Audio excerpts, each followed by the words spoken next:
देखिए कि क्या बोल रहा है कि इसको तुम नोटिस करके देखो, ये 0/0 फॉर्म है कि नहीं? 0/0 फॉर्म है। तो देखो यहाँ पर ये एक्स के बदले 2 पुट करेंगे तो ये तो साइन 2 हो जाएगा, तो इसको तो ये तो डिटर्मिनिस्टिक फॉर्म है, ये तो कोई दिक्कत ही नहीं, इसको सॉल्व करने की ज़रूरत ही नहीं है। ओके। और यदि 2 यहाँ पर पुट करोगे तो 2 यहाँ पर पुट करने पे क्या हो जा रहा है? 4 पाई, वन। 2 जब 4 पाई, तो कॉस 4 पाई कितना होता है जी? वन। 1 होता है। तो इसको भी सॉल्व करने की नीड नहीं है, ये भी कितना हो जाएगा? 1। ठीक है। तो हमें सिर्फ और सिर्फ इसको सॉल्व करना है। ठीक है। अब ये कितना है? tan x² - 4। ठीक है।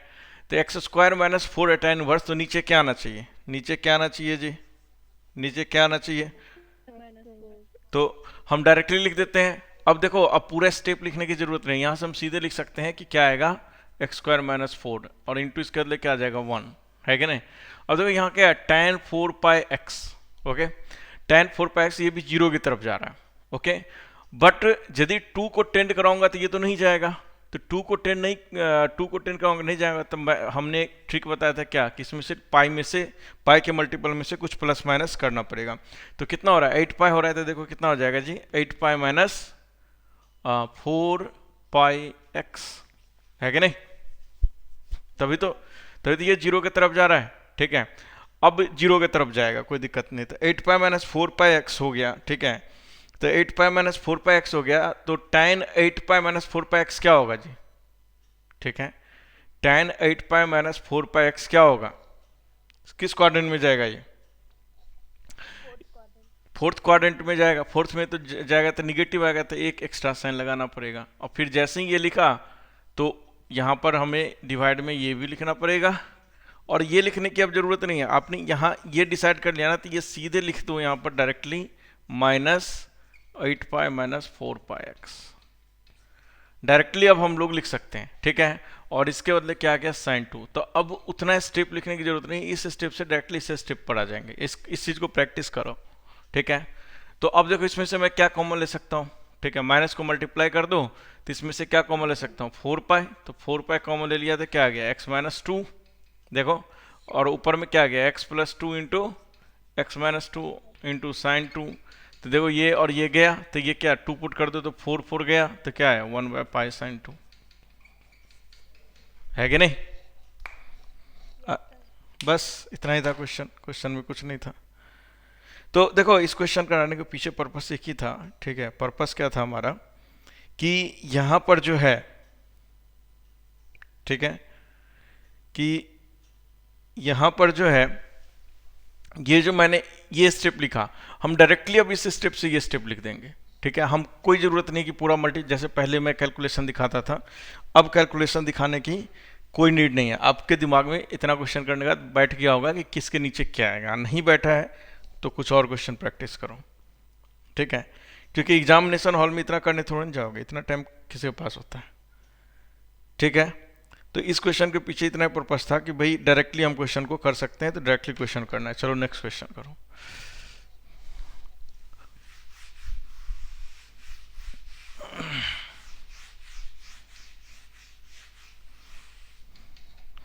नेक्स्ट क्वेश्चन है 1 - cos 3x limit x tending to 0, 1 - cos 3x अपॉन tan inverse 5x, tan inverse 5x into e⁻²x -1 अपॉन sin²2x, sin²2x। इसको करो तो फटाफट।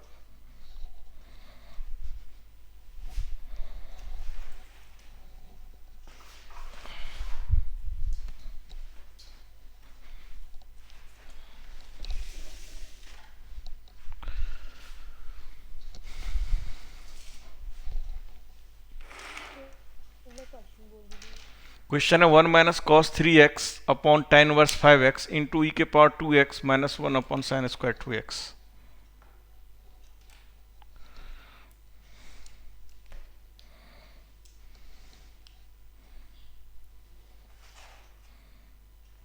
9/10। 9/10। ओके। और लोग बताओ किसका और किसका आ गया आंसर? 9/10 करेक्ट आंसर है। 9/20 आंसर है जी। ओके 20 आया 9/20। हम्म।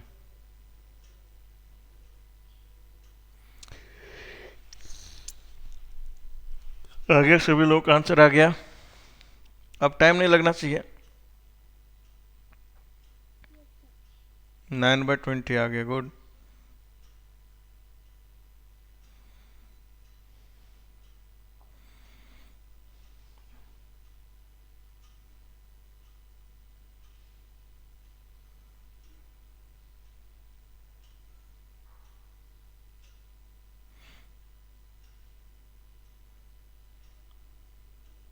हाँ जी, आ गया।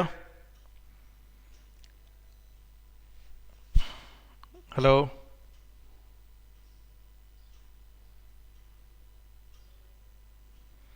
आ गया, सबका आ गया जी। Yes sir. ठीक है, आ जाना चाहिए। ऐसा तो कुछ खास नहीं, मैं तो बस एप्लीकेशन सिखा रहा हूँ। नेक्स्ट लिखो। ठीक। चाय पिला दीजिए। हाँ। नेक्स्ट क्वेश्चन है, limit x tending to to.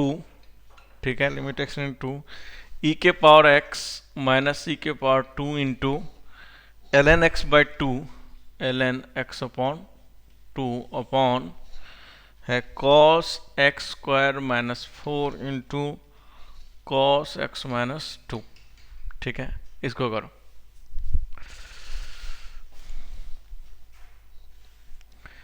X minus,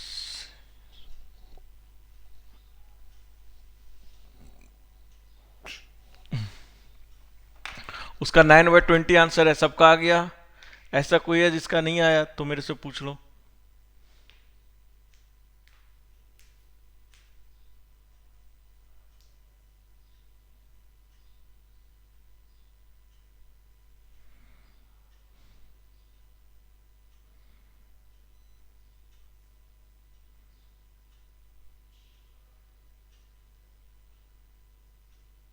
sir ई के बाद माइनस ई की पावर 2 है या 3?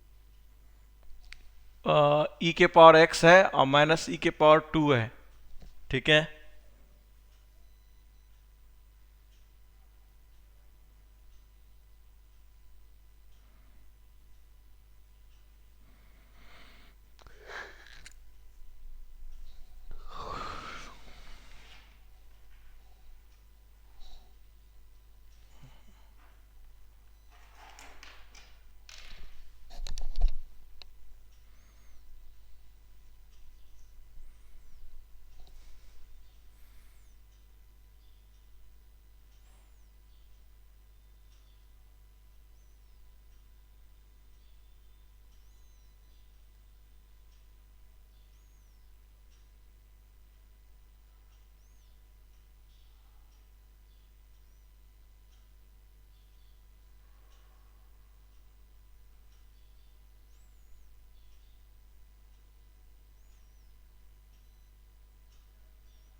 जीरो। जीरो आ रहा है answer. Yes sir.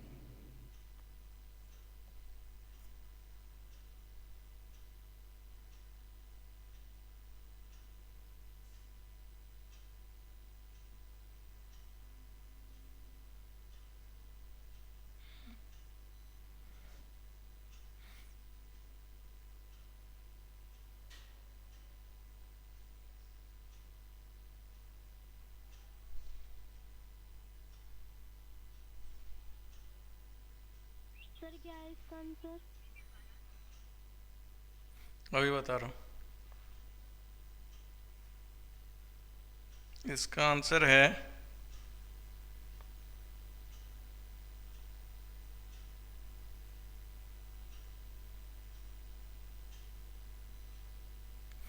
-e² upon 15। ये है मेरे पास तो answer.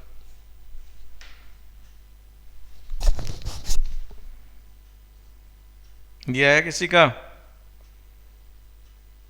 No sir. No sir.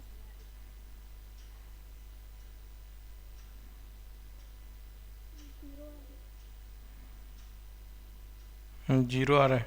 देखो मैं ये बहुत बार बोला हूँ कि जीरो और इन्फिनिटी जब भी आए ना, ठीक है, जीरो और इन्फिनिटी जब भी आए तो थोड़ा सा केयर करना। ओके, जीरो और इन्फिनिटी आंसर आने पे थोड़ा आपको केयर करना है हमेशा, ऑलवेज।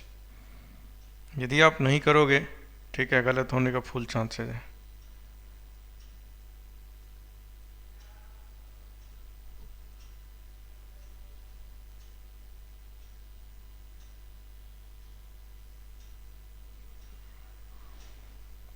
तो जीरो और इन्फिनिटी आने पर एक बार ज़रूर चेक करोगे कि क्या मेरा आंसर सही है या गलत है। गलत है तो कहाँ है, ठीक है।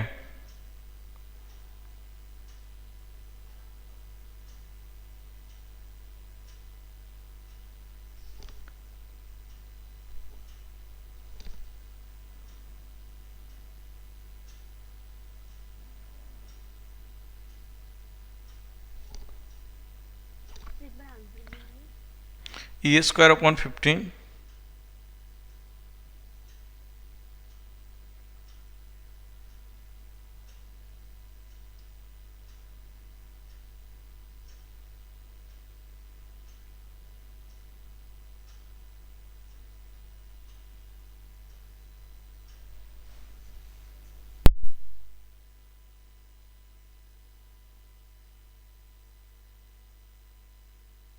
सर आप बताइए, नहीं हो रही है। ठीक है, बताता हूँ।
चलिए देखिए, मैं ही करता हूँ इस क्वेश्चन को। हेलो, आवाज आ रहा है? Yes sir. ठीक है, देखिए कि यहाँ पर नोटिस करके देखो, ठीक है, कि ये किधर की तरफ जाएगा, जीरो की तरफ, और इसमें log 1 जीरो हो जाएगा, और ये किधर की तरफ जाएगा,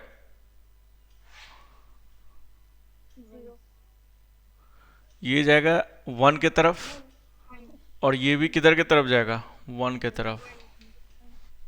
तो सही तो आंसर है यार, फिर तो 0 ही आंसर आना चाहिए, क्योंकि ये जैसे ही 0 हो गया और ये भी क्या जा रहा था, 0 के तरफ, और ये 1 तो 0/1 तो 0 की तरफ ही तो जाएगा, फिर आंसर कैसे दे रहा है ये। आंसर तो सही है तुम्हारा 0 की तरफ, ये आंसर ये इसका -15 कैसे दे रहे हैं। मेरे ख्याल से क्वेश्चन में कुछ गड़बड़ी है, सोचो ना। देखो ये किधर की तरफ जाएगा, 0 की तरफ, तो ये भी किधर की तरफ जाएगा, 0, तो 0 × 0 अपॉन ये किधर की तरफ जाएगा, 1, और ये भी 1 की तरफ। तो क्या ये तो डिटर्मिनिस्टिक फॉर्म है, ये तो 0 है ही आंसर, इसमें कोई प्रॉब्लम भी नहीं है। सोच के देखो, कहीं कोई प्रॉब्लम नहीं है। ये आंसर कैसे लाया इतना, मेरे ख्याल से ना इसका आंसर जो है ना, चलो इसका तो 0 आंसर आएगा, समझ गए, सुन लिया सब लोग। इसका आंसर कितना आएगा, 0 आएगा, 0 जिसने निकाला करेक्ट निकाला है। इसमें माइनस करो, मेरे ख्याल से तब आंसर आएगा। ट्राई करके देखो तो, अब ट्राई करके देखो तो, मेरे ख्याल से तभी आएगा। अब निकालो इसका आंसर।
आया किसी का आंसर कि मैं करूं डायरेक्टली, बोलो। हेलो, मैं करूं? यस सर, आप कीजिए। चलो मैं ही करता हूं डायरेक्टली। देखो कि देखो ये तो सिंपली इसमें क्या करना पड़ेगा, 2 रखोगे तो 1 करना पड़ेगा, तो ऑब्वियस सी बात है इसमें क्या करना पड़ेगा, +1 -1, ठीक है। तो सिंपल सी बात है, यहाँ से क्या निकल के आ जाएगा, ठीक है, यहाँ से क्या निकल के आ जाएगा, सोच के देखो, यहाँ से बाहर क्या निकलेगा, 1 - x + 2, डायरेक्टली अब लिखेंगे, ठीक है ना। 1 और क्या होता था फॉर्मूला जी, फॉर्मूला क्या होता था, 1 + x, तो 1 + x होता था, तो ये चला गया, ठीक है, मतलब ये इसको माइनस लिख दो और इसको प्लस, तो देखो ये आएगा 1 + x आएगा ना जी। तो फॉर्मूला ये होता था हमारा ln 1 + x / x = 1। तो ये x बाहर आएगा, नीचे आएगा, तो ये यहाँ से क्या निकल के आ जाएगा, x/2 - 1, यहाँ से सीधे आ जाएगा। और ये दिमाग में ही कैलकुलेशन कर लेना इतना, ठीक है, ये आ गया। अब इसको मुझे करना है, तो इसमें से क्या कॉमन लेना पड़ेगा, e⁻² कॉमन लेना पड़ेगा, तभी हो सकता है ये, तो e⁻x - 2 - 1। अब सोच के देखो, चलो एक स्टेप लिख देता हूँ। अब देखो इसमें यदि तुम ये क्या है, 0 - 0 है कि नहीं, 0 - 0 है, तो स्टिल यदि 0 - 0 है तो 0/0 फॉर्म पर ही है, ठीक है। तो ये ऐसे नहीं हो सकता है, ठीक है, कि पुट करने पे सीधे आंसर हम नहीं बोल सकते। तो इसमें क्या फॉर्मूला लगाएंगे, सोच के देखो क्या लगाएंगे, cos - cos d लगा दो, है कि नहीं। तो ये क्या आ जाएगा 2 sine x square, sorry cos होगा ना पहले, cos x square minus 4 plus x minus 2 upon 2 into sine x square minus 4 minus x minus 2 upon 2। देखो तो सही लिखा हूं, ठीक है? अरे सही, अच्छा कॉस वाला है तो दोनों में साइन ही आएगा, सॉरी मुझे लगा साइन वाला, कॉस है तो दोनों में साइन आएगा, ठीक है? यहां तक आ गया, समझ में आया सबको? अब इधर से देखो, इधर से क्या आएगा, नीचे x माइनस 2 आएगा, तो इसको मिटा करके सीधे डायरेक्टली मैं x माइनस 2 लिख दूं तो कोई दिक्कत नहीं, ठीक है? अब देखो ये आ गया इस फॉर्मेट पर। अब यदि मैं पुट करके देखूं 2 माइनस 2 तो अभी भी 0 और ये 0 और ये 0/0 फॉर्म पे स्टिल आ रहा है, ठीक है? 0/0 फॉर्म पे आ रहा है, तो चलो देखो ध्यान से, अब मैं क्या कर सकता हूं, 2 से 2 को कैंसिल कर देता हूं, ठीक है ना?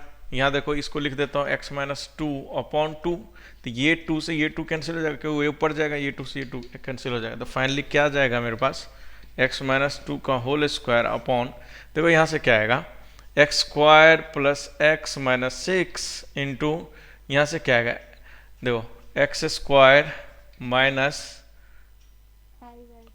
माइनस कितना आ जाएगा जी, एक्स स्क्वायर माइनस एक्स और माइनस माइनस प्लस 2, तो ये प्लस 2, देखो तो ये आएगा कि नहीं, ठीक है? ऊपर में कहाँ स्क्वायर होगा, अच्छा ई के स्क्वायर तो है ही, ठीक है, ये तो ओके, तो E square into x minus 2 का होल स्क्वायर, अच्छा अच्छा साइन लिखा हुआ है, ठीक है ना? अच्छा अच्छा हाँ, अच्छा अच्छा अच्छा, ये मैंने कैसे कैंसिल कर दिया, गलत कर दिया, हाँ ये तो साइन के अंदर है ना, तो चलो साइन के अंदर है तो हम इसको लिख देते हैं E square into x minus 2 का होल स्क्वायर अपॉन 2 और इंटू देखो ये क्या लिखा हुआ है sine x square plus x minus 6 upon 2। अब देखो ये चीज क्या होगा, ऊपर नीचे मल्टीप्लाई होगा, तो ये चीज एज इट इज ऐसे आ जाएगा क्योंकि ये 0 के तरफ जा रहा है, देखो तो दोनों 4 दूना 6 और ये भी एज इट इज आ जाएगा एक्स स्क्वायर माइनस एक्स और plus minus minus minus 2 upon 2 ऐसा आ जाएगा ना जी साइन वाला। अब मैं क्या कर सकता हूं, ये 2 से 2 कैंसिल कर सकता हूं, समझ में आया कैसे किया था, ठीक है? अरे इसके बदले में ये लिख सकते हो, इसके बदले में ये लिख सकते हो, फिर 2 से 2 सारा कैंसिल कर दिया, ठीक है ना, डायरेक्टली। तो ब्लैक वाला इंक इंक दे दीजिएगा, ब्लैक वाला, समझ में आया सबको यहां तक? हेलो, ठीक है? तो ये क्या हो गया E square into x minus 2 का होल स्क्वायर अपॉन, इसको क्या लिख सकते हो, देखो तो x square x minus 3 plus लिख दो इंटू एक्स माइनस 2, सिमिलरली इसको x plus 1 into x minus 2 लिख दो, देखो ये गया और 2 पुट कर दो 3 5 और 5 3 15, तो ई स्क्वायर अपॉन 15 और यहाँ पर माइनस का साइन आएगा ना, x माइनस 2 आएगा क्या, नहीं आएगा क्या, तो यही आंसर होगा, देख लेना। समझ में आया सबको? अरे आ गया? अब प्लस माइनस का डिफरेंस होगा तो एक बार चेक कर लेना, चेक करने की क्या जरूरत है, छोड़ देना, इसमें क्या चेक करना, प्रोसेस समझना था। क्लियर है सब लोग, यहां तक क्लियर है? इसमें डाल दीजिए, ठीक है? चलिए नेक्स्ट क्वेश्चन कीजिए।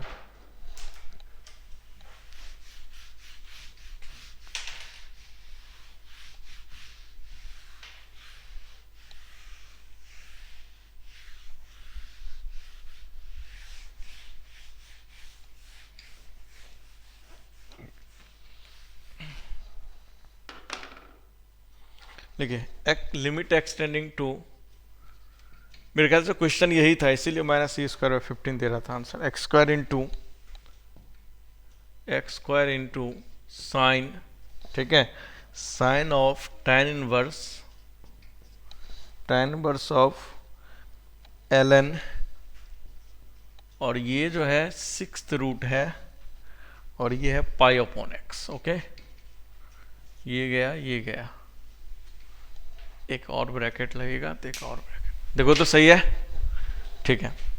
x टेंडिंग टू इन्फिनिटी है, सही है। X square into sine of tan inverse, सही है।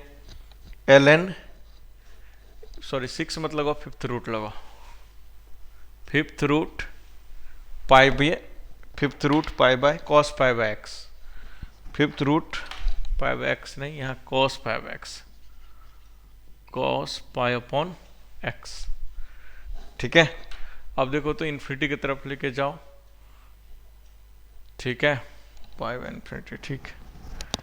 Sign tan inverse ln, ln argument है fifth root of cos pi upon x, सही है क्वेश्चन। अब करो तो, करो तो इस क्वेश्चन को ट्राई दो तो।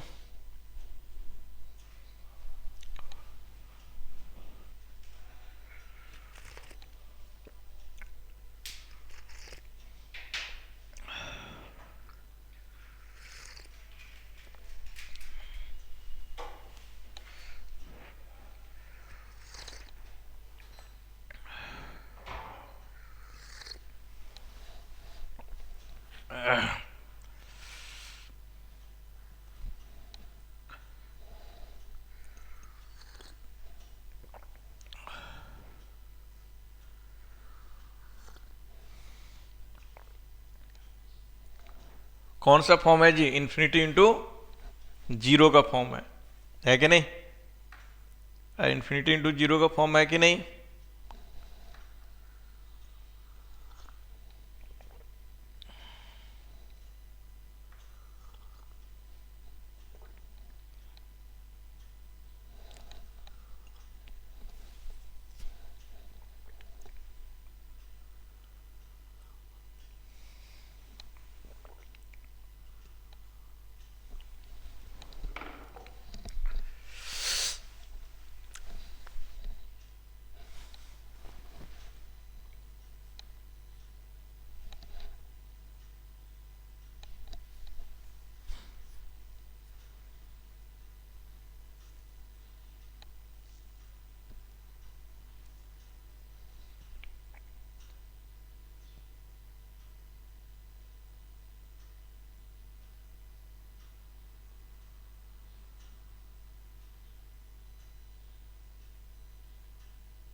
हाँ जी, आ गया क्या? आया किसी का?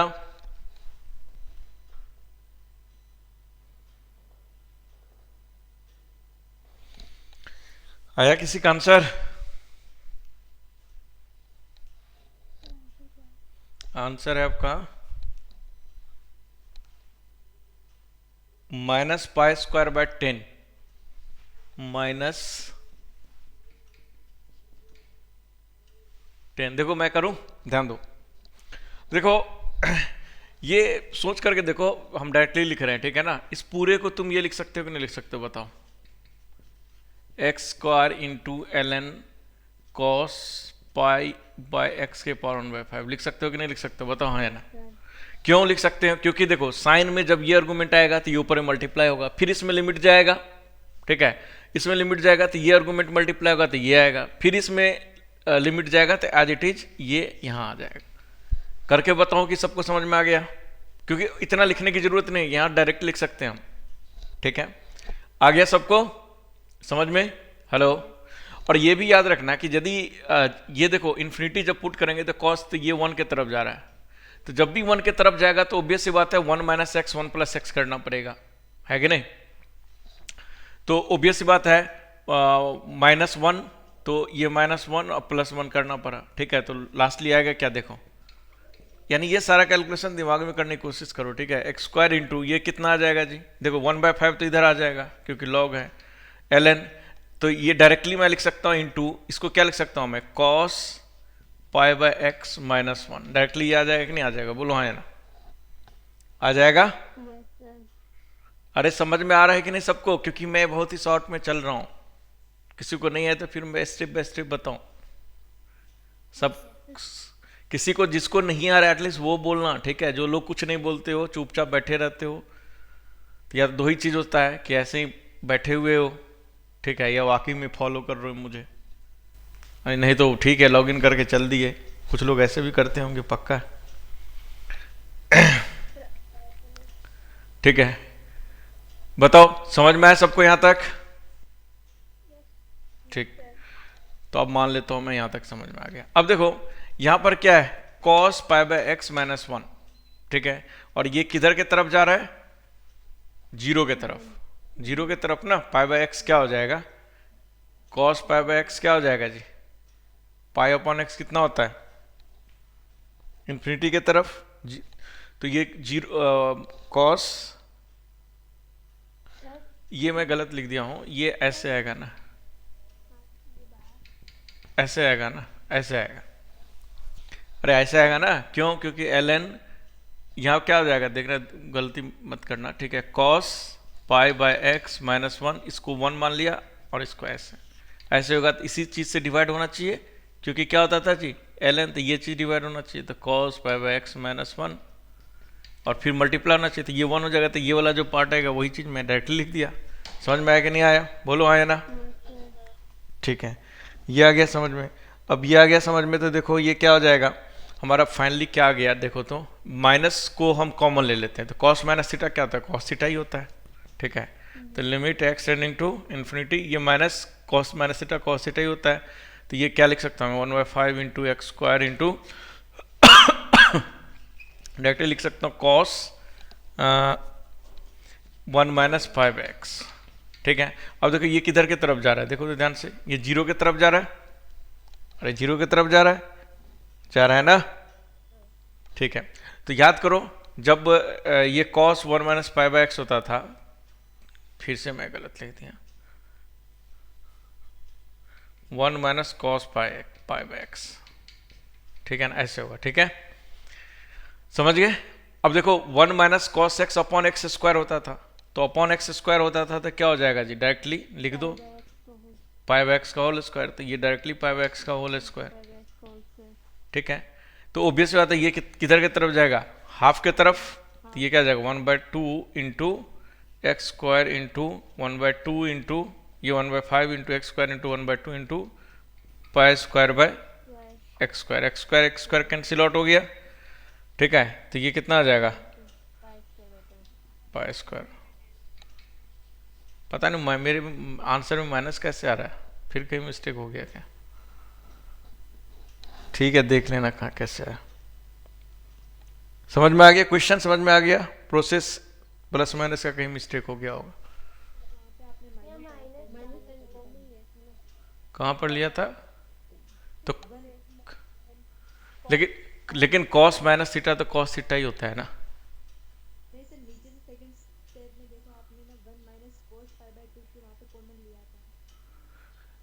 चलो जो भी है ठीक है, वो देख लेना प्लस माइनस का कोई बात नहीं, ठीक है, इतना हम दिमाग नहीं लगाते, समझ गए, हो गया क्वेश्चन।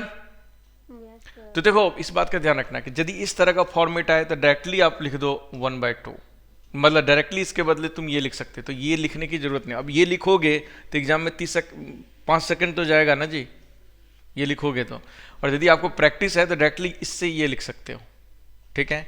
तो कोशिश करना ये जितना स्टेप अवॉइड कर सकते हो अवॉइड करना, लेकिन याद रखना जब भी दिमाग में कैलकुलेशन करते हैं, देखो दिमाग में कैलकुलेशन करते हैं तो डेफिनेटली क्वेश्चन जो है ना फटाफट होता है, लेकिन दिमाग में जब कैलकुलेशन करता है तो फोकस लेवल सही होना चाहिए ताकि कोई मिस्टेक ना हो, क्योंकि आपने फटाफट तो कर लिया लेकिन एक मिस्टेक हो गई तो गए काम से आप, है कि नहीं। तो थोड़ा सा इस बात को ध्यान रखना है, ठीक है। चलिए नेक्स्ट लिखिए, limit x tending to π/2, limit x tending to π/2 1 plus sine 4x plus cos x के पावर tan x। देखो तो π/2 पुट करूंगा तो साइन π/2 कितना होता है, π/2 पुट किया तो साइन 2π 0 हो गया, cos π/2 कितना हो गया 0 हो गया, ओके। जीरो जीरो हो गया तो 1 के पावर इन्फिनिटी फॉर्म है कि नहीं? 1 plus sine 4x plus cos x के पावर 10, ठीक है, 1 के पावर इन्फिनिटी फॉर्म है ना? ठीक है, करो इसको। Yes sir.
आंसर क्या है सर?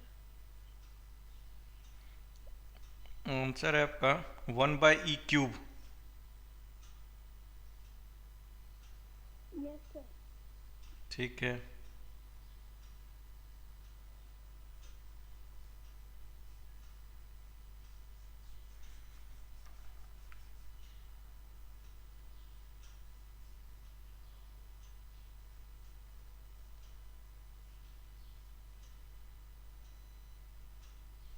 चलिए आ गया क्या?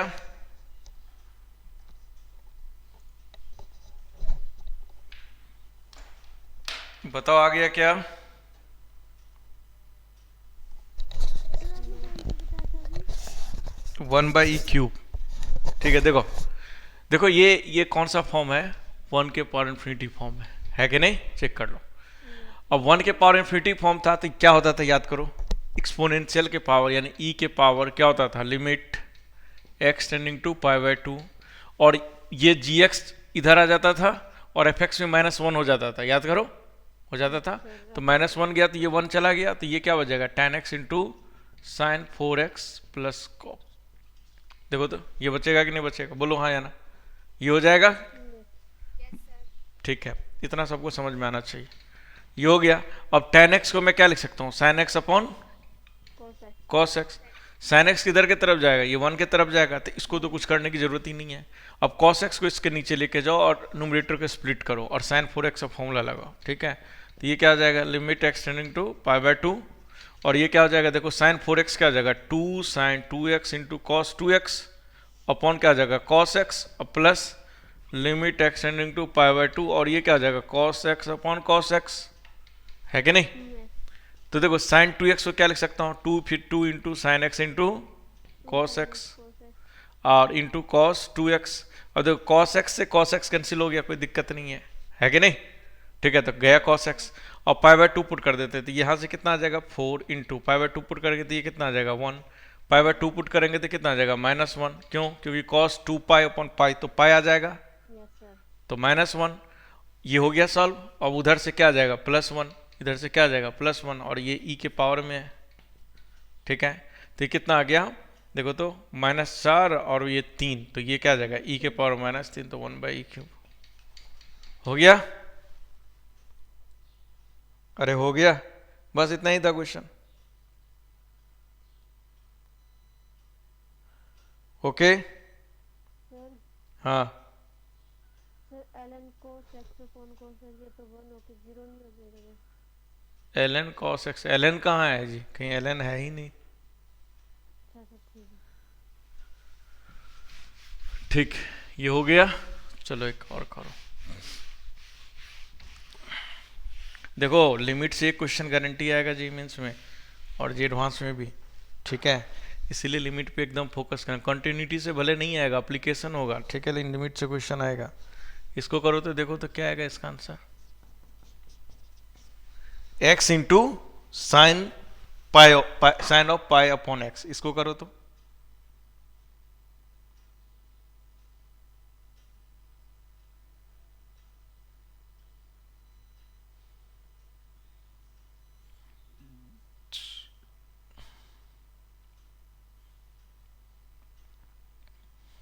अरे इसमें कितना टाइम लग रहा है जी? पाई पाई हाँ सर पाई। बिल्कुल सही आंसर, पाई आंसर आएगा इसमें तो, जीरो इंटू इन्फिनिटी फॉर्म पे है सीधे, इसमें तो कुछ है ही नहीं, बस डराने के लिए दिए कि ये एक्स इंटू साइन एक्स होता था, कुछ और आंसर होता था, याद करो उधर किए थे तो वन होता था शायद, तो पाई बाई एक्स, तो डरने वाली बात नहीं, आप बेसिक जो हम बताएं उस पर स्टिक रहो आप। देखो limit N tending to infinity, और ये है cos one upon N plus cos two upon N plus cos three upon N के पावर, और ये अपॉन में थ्री है, के पावर एन स्क्वायर है। तो देखो वन के पावर इन्फिनिटी फॉर्म है कि नहीं, देखो ना ये एक, ठीक है, वन अपॉन एन जीरो हो जाएगा, जीरो हो जाएगा जीरो, तो एक दो तीन, तीन तीन गया, तो ये वन के पावर इन्फिनिटी, वहाँ लगा दे दिमाग इसमें।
आंसर है आपका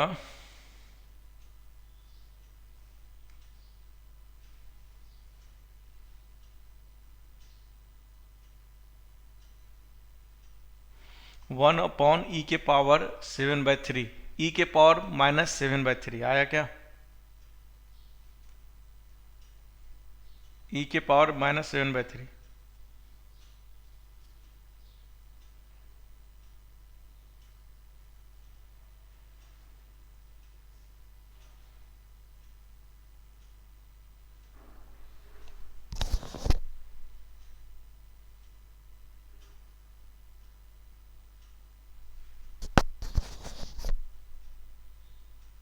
सर क्या है?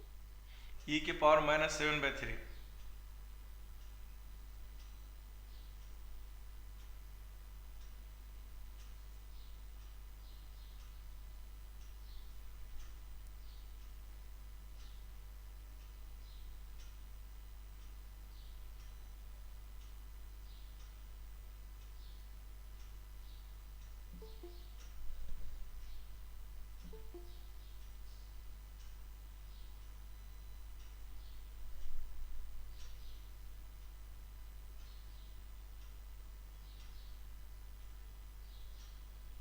हाँ जी आया, किसी का आया? कि मुझे करना है? जल्दी बोलो। सर इसकी पावर 1/-1/3 आ रही है। चलो देखो मैं करता हूँ। देखिए ये 1 के पावर इन्फिनिटी फॉर्म है, ये तो दिख ही रहा है सबको, है कि नहीं? Yes sir. ठीक है, ये सभी को दिख रहा है। अब जो है ये 1 1 1 ठीक है, हो गया। अब देखो ध्यान से कि cos 1/n plus cos 2/n plus cos 3/n है, n के पावर इन्फिनिटी, और ये अपॉन में 3, ठीक है। तो हम यहाँ पर क्या कर सकते हैं, ठीक है, कि ये 1 के पावर इन्फिनिटी फॉर्म है, तो डायरेक्टली मैं लिख सकता हूँ, क्या लिख सकता हूँ? एक्सपोनेंशियल, ठीक है। और ये क्या आ जाएगा? एन स्क्वायर इंटू, और ये 3 अपॉन में आ जाएगा, तो नीचे लिख दो, क्या दिक्कत है, इंटू ये क्या आ जाएगा? कॉस, सॉरी नहीं नहीं, cos 1/n plus cos 2/n plus cos 3/n upon 3 -1, ये हो जाएगा कि नहीं हो जाएगा? Yes sir. और यहाँ लिमिट लग जाएगा, लिमिट एक्सटेंडिंग टू क्या था? इन्फिनिटी। इनफिनिटी। तो तुम अभी भी देखो नोटिस करके, तो ये 0/0 इंटू इन्फिनिटी फॉर्म पे जा रहा है। अब जा रहा है कि नहीं 0 इंटू इन्फिनिटी फॉर्म पे? Yes sir. ठीक है, हाँ। अब देखो जब एलसीएम लेंगे, यहाँ 3 है, तो यहाँ क्या आ जाएगा? 3, और ये 3 अब नीचे ले सकता हूँ, कोई दिक्कत नहीं है कि नहीं? यस। ठीक। अब मैं क्या करता हूँ, सिंपल सी बात है, सोच के देखो आपको दिख जाएगा। एक्सटेंडिंग टू इन्फिनिटी, ये n²/3 रहने दो, और ये 1 1 1 तीनों में माइनस कर दो, ठीक है।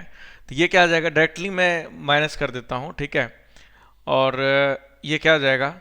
cos 1/x -1 plus cos, sorry ये n है, ये n था, देखना n के जगह जो भी है समझ जाना, ठीक है ना। यदि मैं cos बोल दिया तो भी समझ जाना, 2/n -1 प्लस cos 3/n -1। देखो तो ये हो जाएगा कि नहीं हो जाएगा? बोलो हाँ, है ना?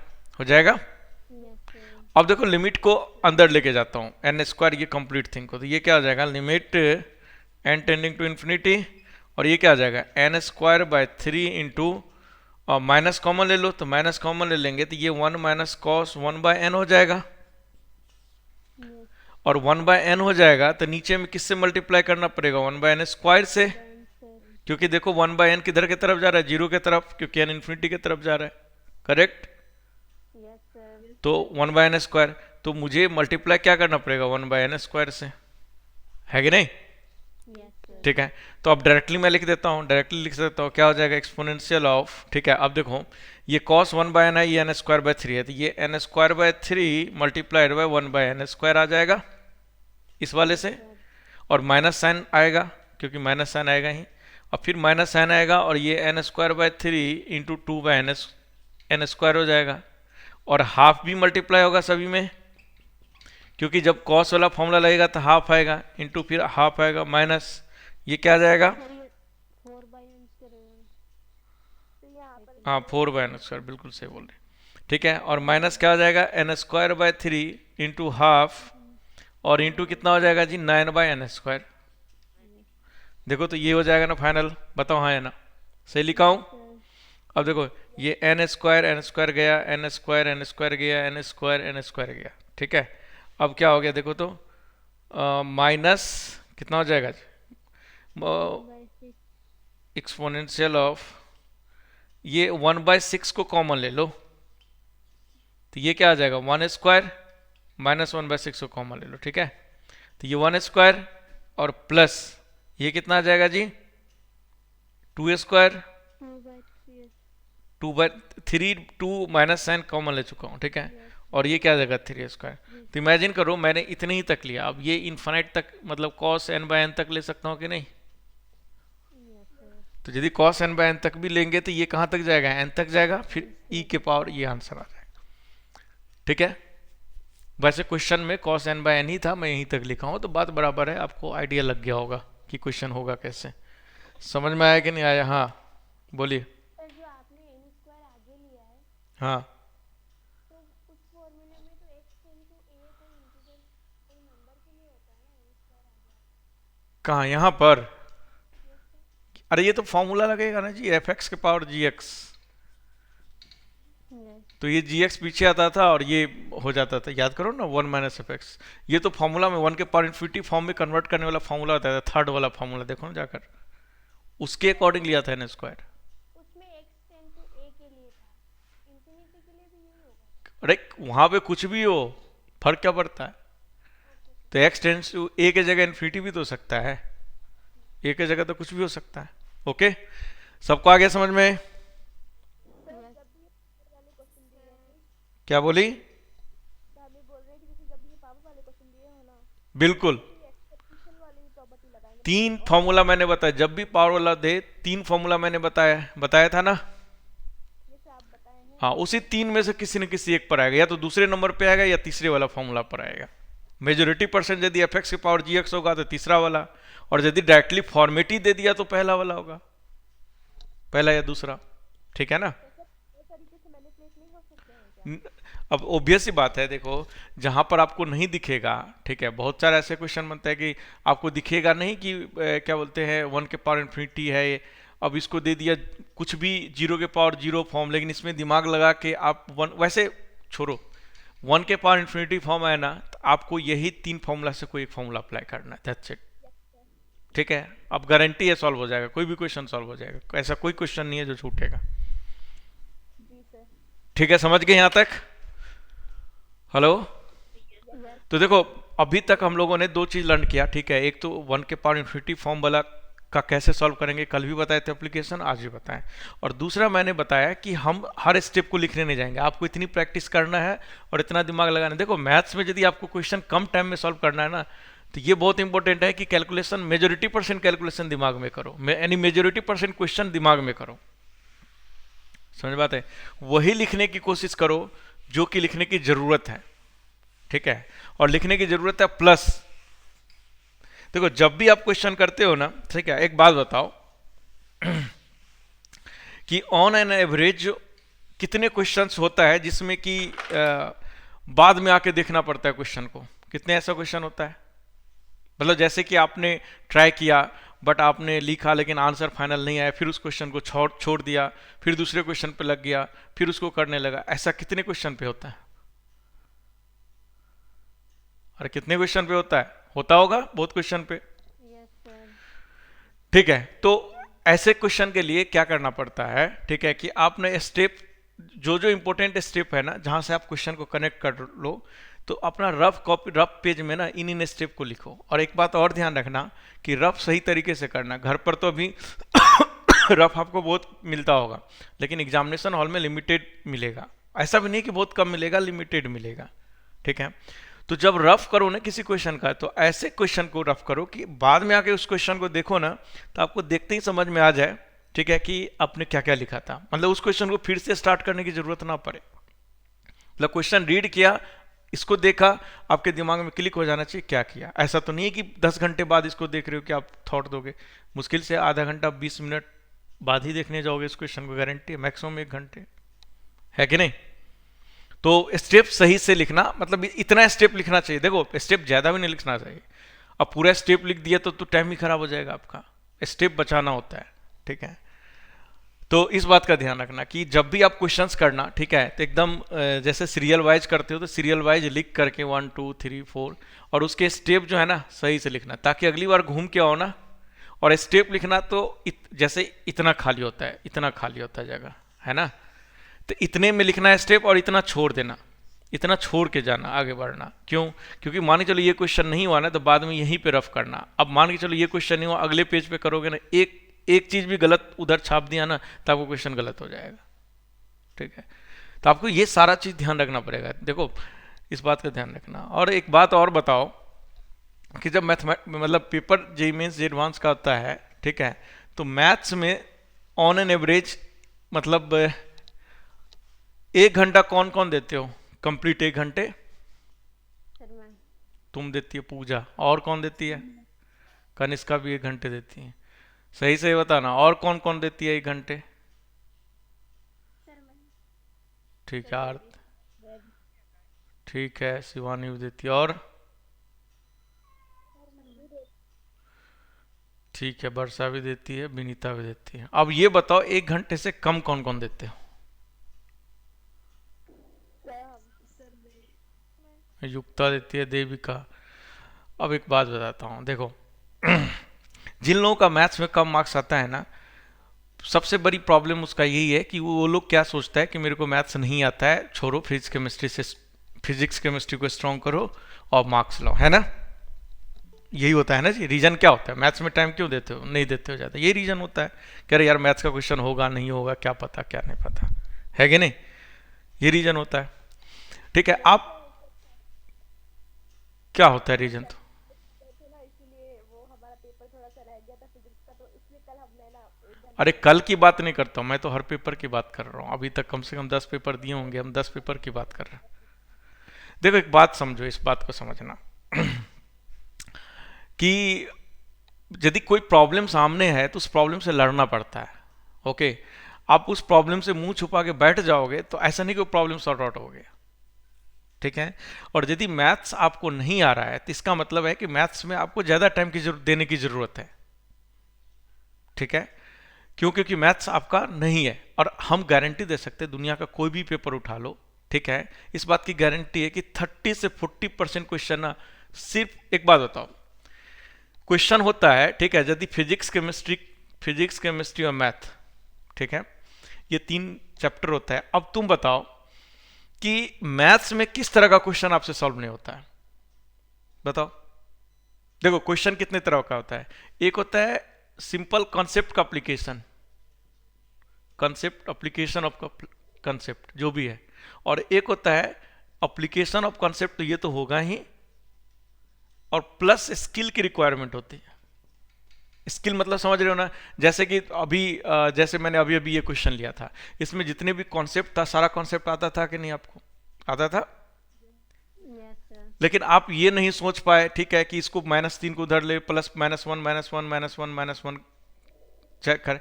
नहीं, मैथ्स में बहुत टाइम चाहिए होता है, बिल्कुल सही बात है, उन लोगों को चाहिए होता है जिनकी बहुत ज़्यादा प्रैक्टिस नहीं है। अदरवाइज मैथ्स करने वाला ना 100 में 100 नंबर भी लाते हैं। ठीक है, खैर उस बात पर आएंगे कि टाइम कम कैसे लगेगा, पहले तो मैथ्स का क्वेश्चन सॉल्व होना चाहिए, पहले उस पर आते हैं। तो देखो दो तरह का क्वेश्चन होता है, एक होता है सिंपल एप्लीकेशन, ठीक है, कि आपको जैसे मैंने फॉर्मूला बताया, फॉर्मूला बेस्ड, जैसे एनसीईआरटी बुक आप लोगों ने सॉल्व किया, तो मेजोरिटी % एनसीईआरटी का क्वेश्चन क्या होता है, एप्लीकेशन बेस्ड क्वेश्चन होता है। जैसे बोर्ड में जो आपको पूछा जाता है, मेजोरिटी % क्वेश्चन क्या होता है, एप्लीकेशन बेस्ड होता है। ठीक है, कि सिंपल आपको दिख जाएगा कि इसमें ये एप्लीकेशन लगेगा। अब होता क्या है कि अब तुम्ही, और दूसरा क्या होता है कि दूसरा टाइप का क्वेश्चन क्या होता है कि एप्लीकेशन कंसेप्ट का तो होगा ही, साथ में एक स्किल की भी जरूरत है कि उसमें दिमाग लगाना पड़ेगा कि इसको किस पे लेके आए। पॉइंट समझ रहे हो ना, कि स्किल वाला वर्ड जो लिखा हो इसका मतलब समझ रहे हो ना क्या लिखा हूं। Yes sir.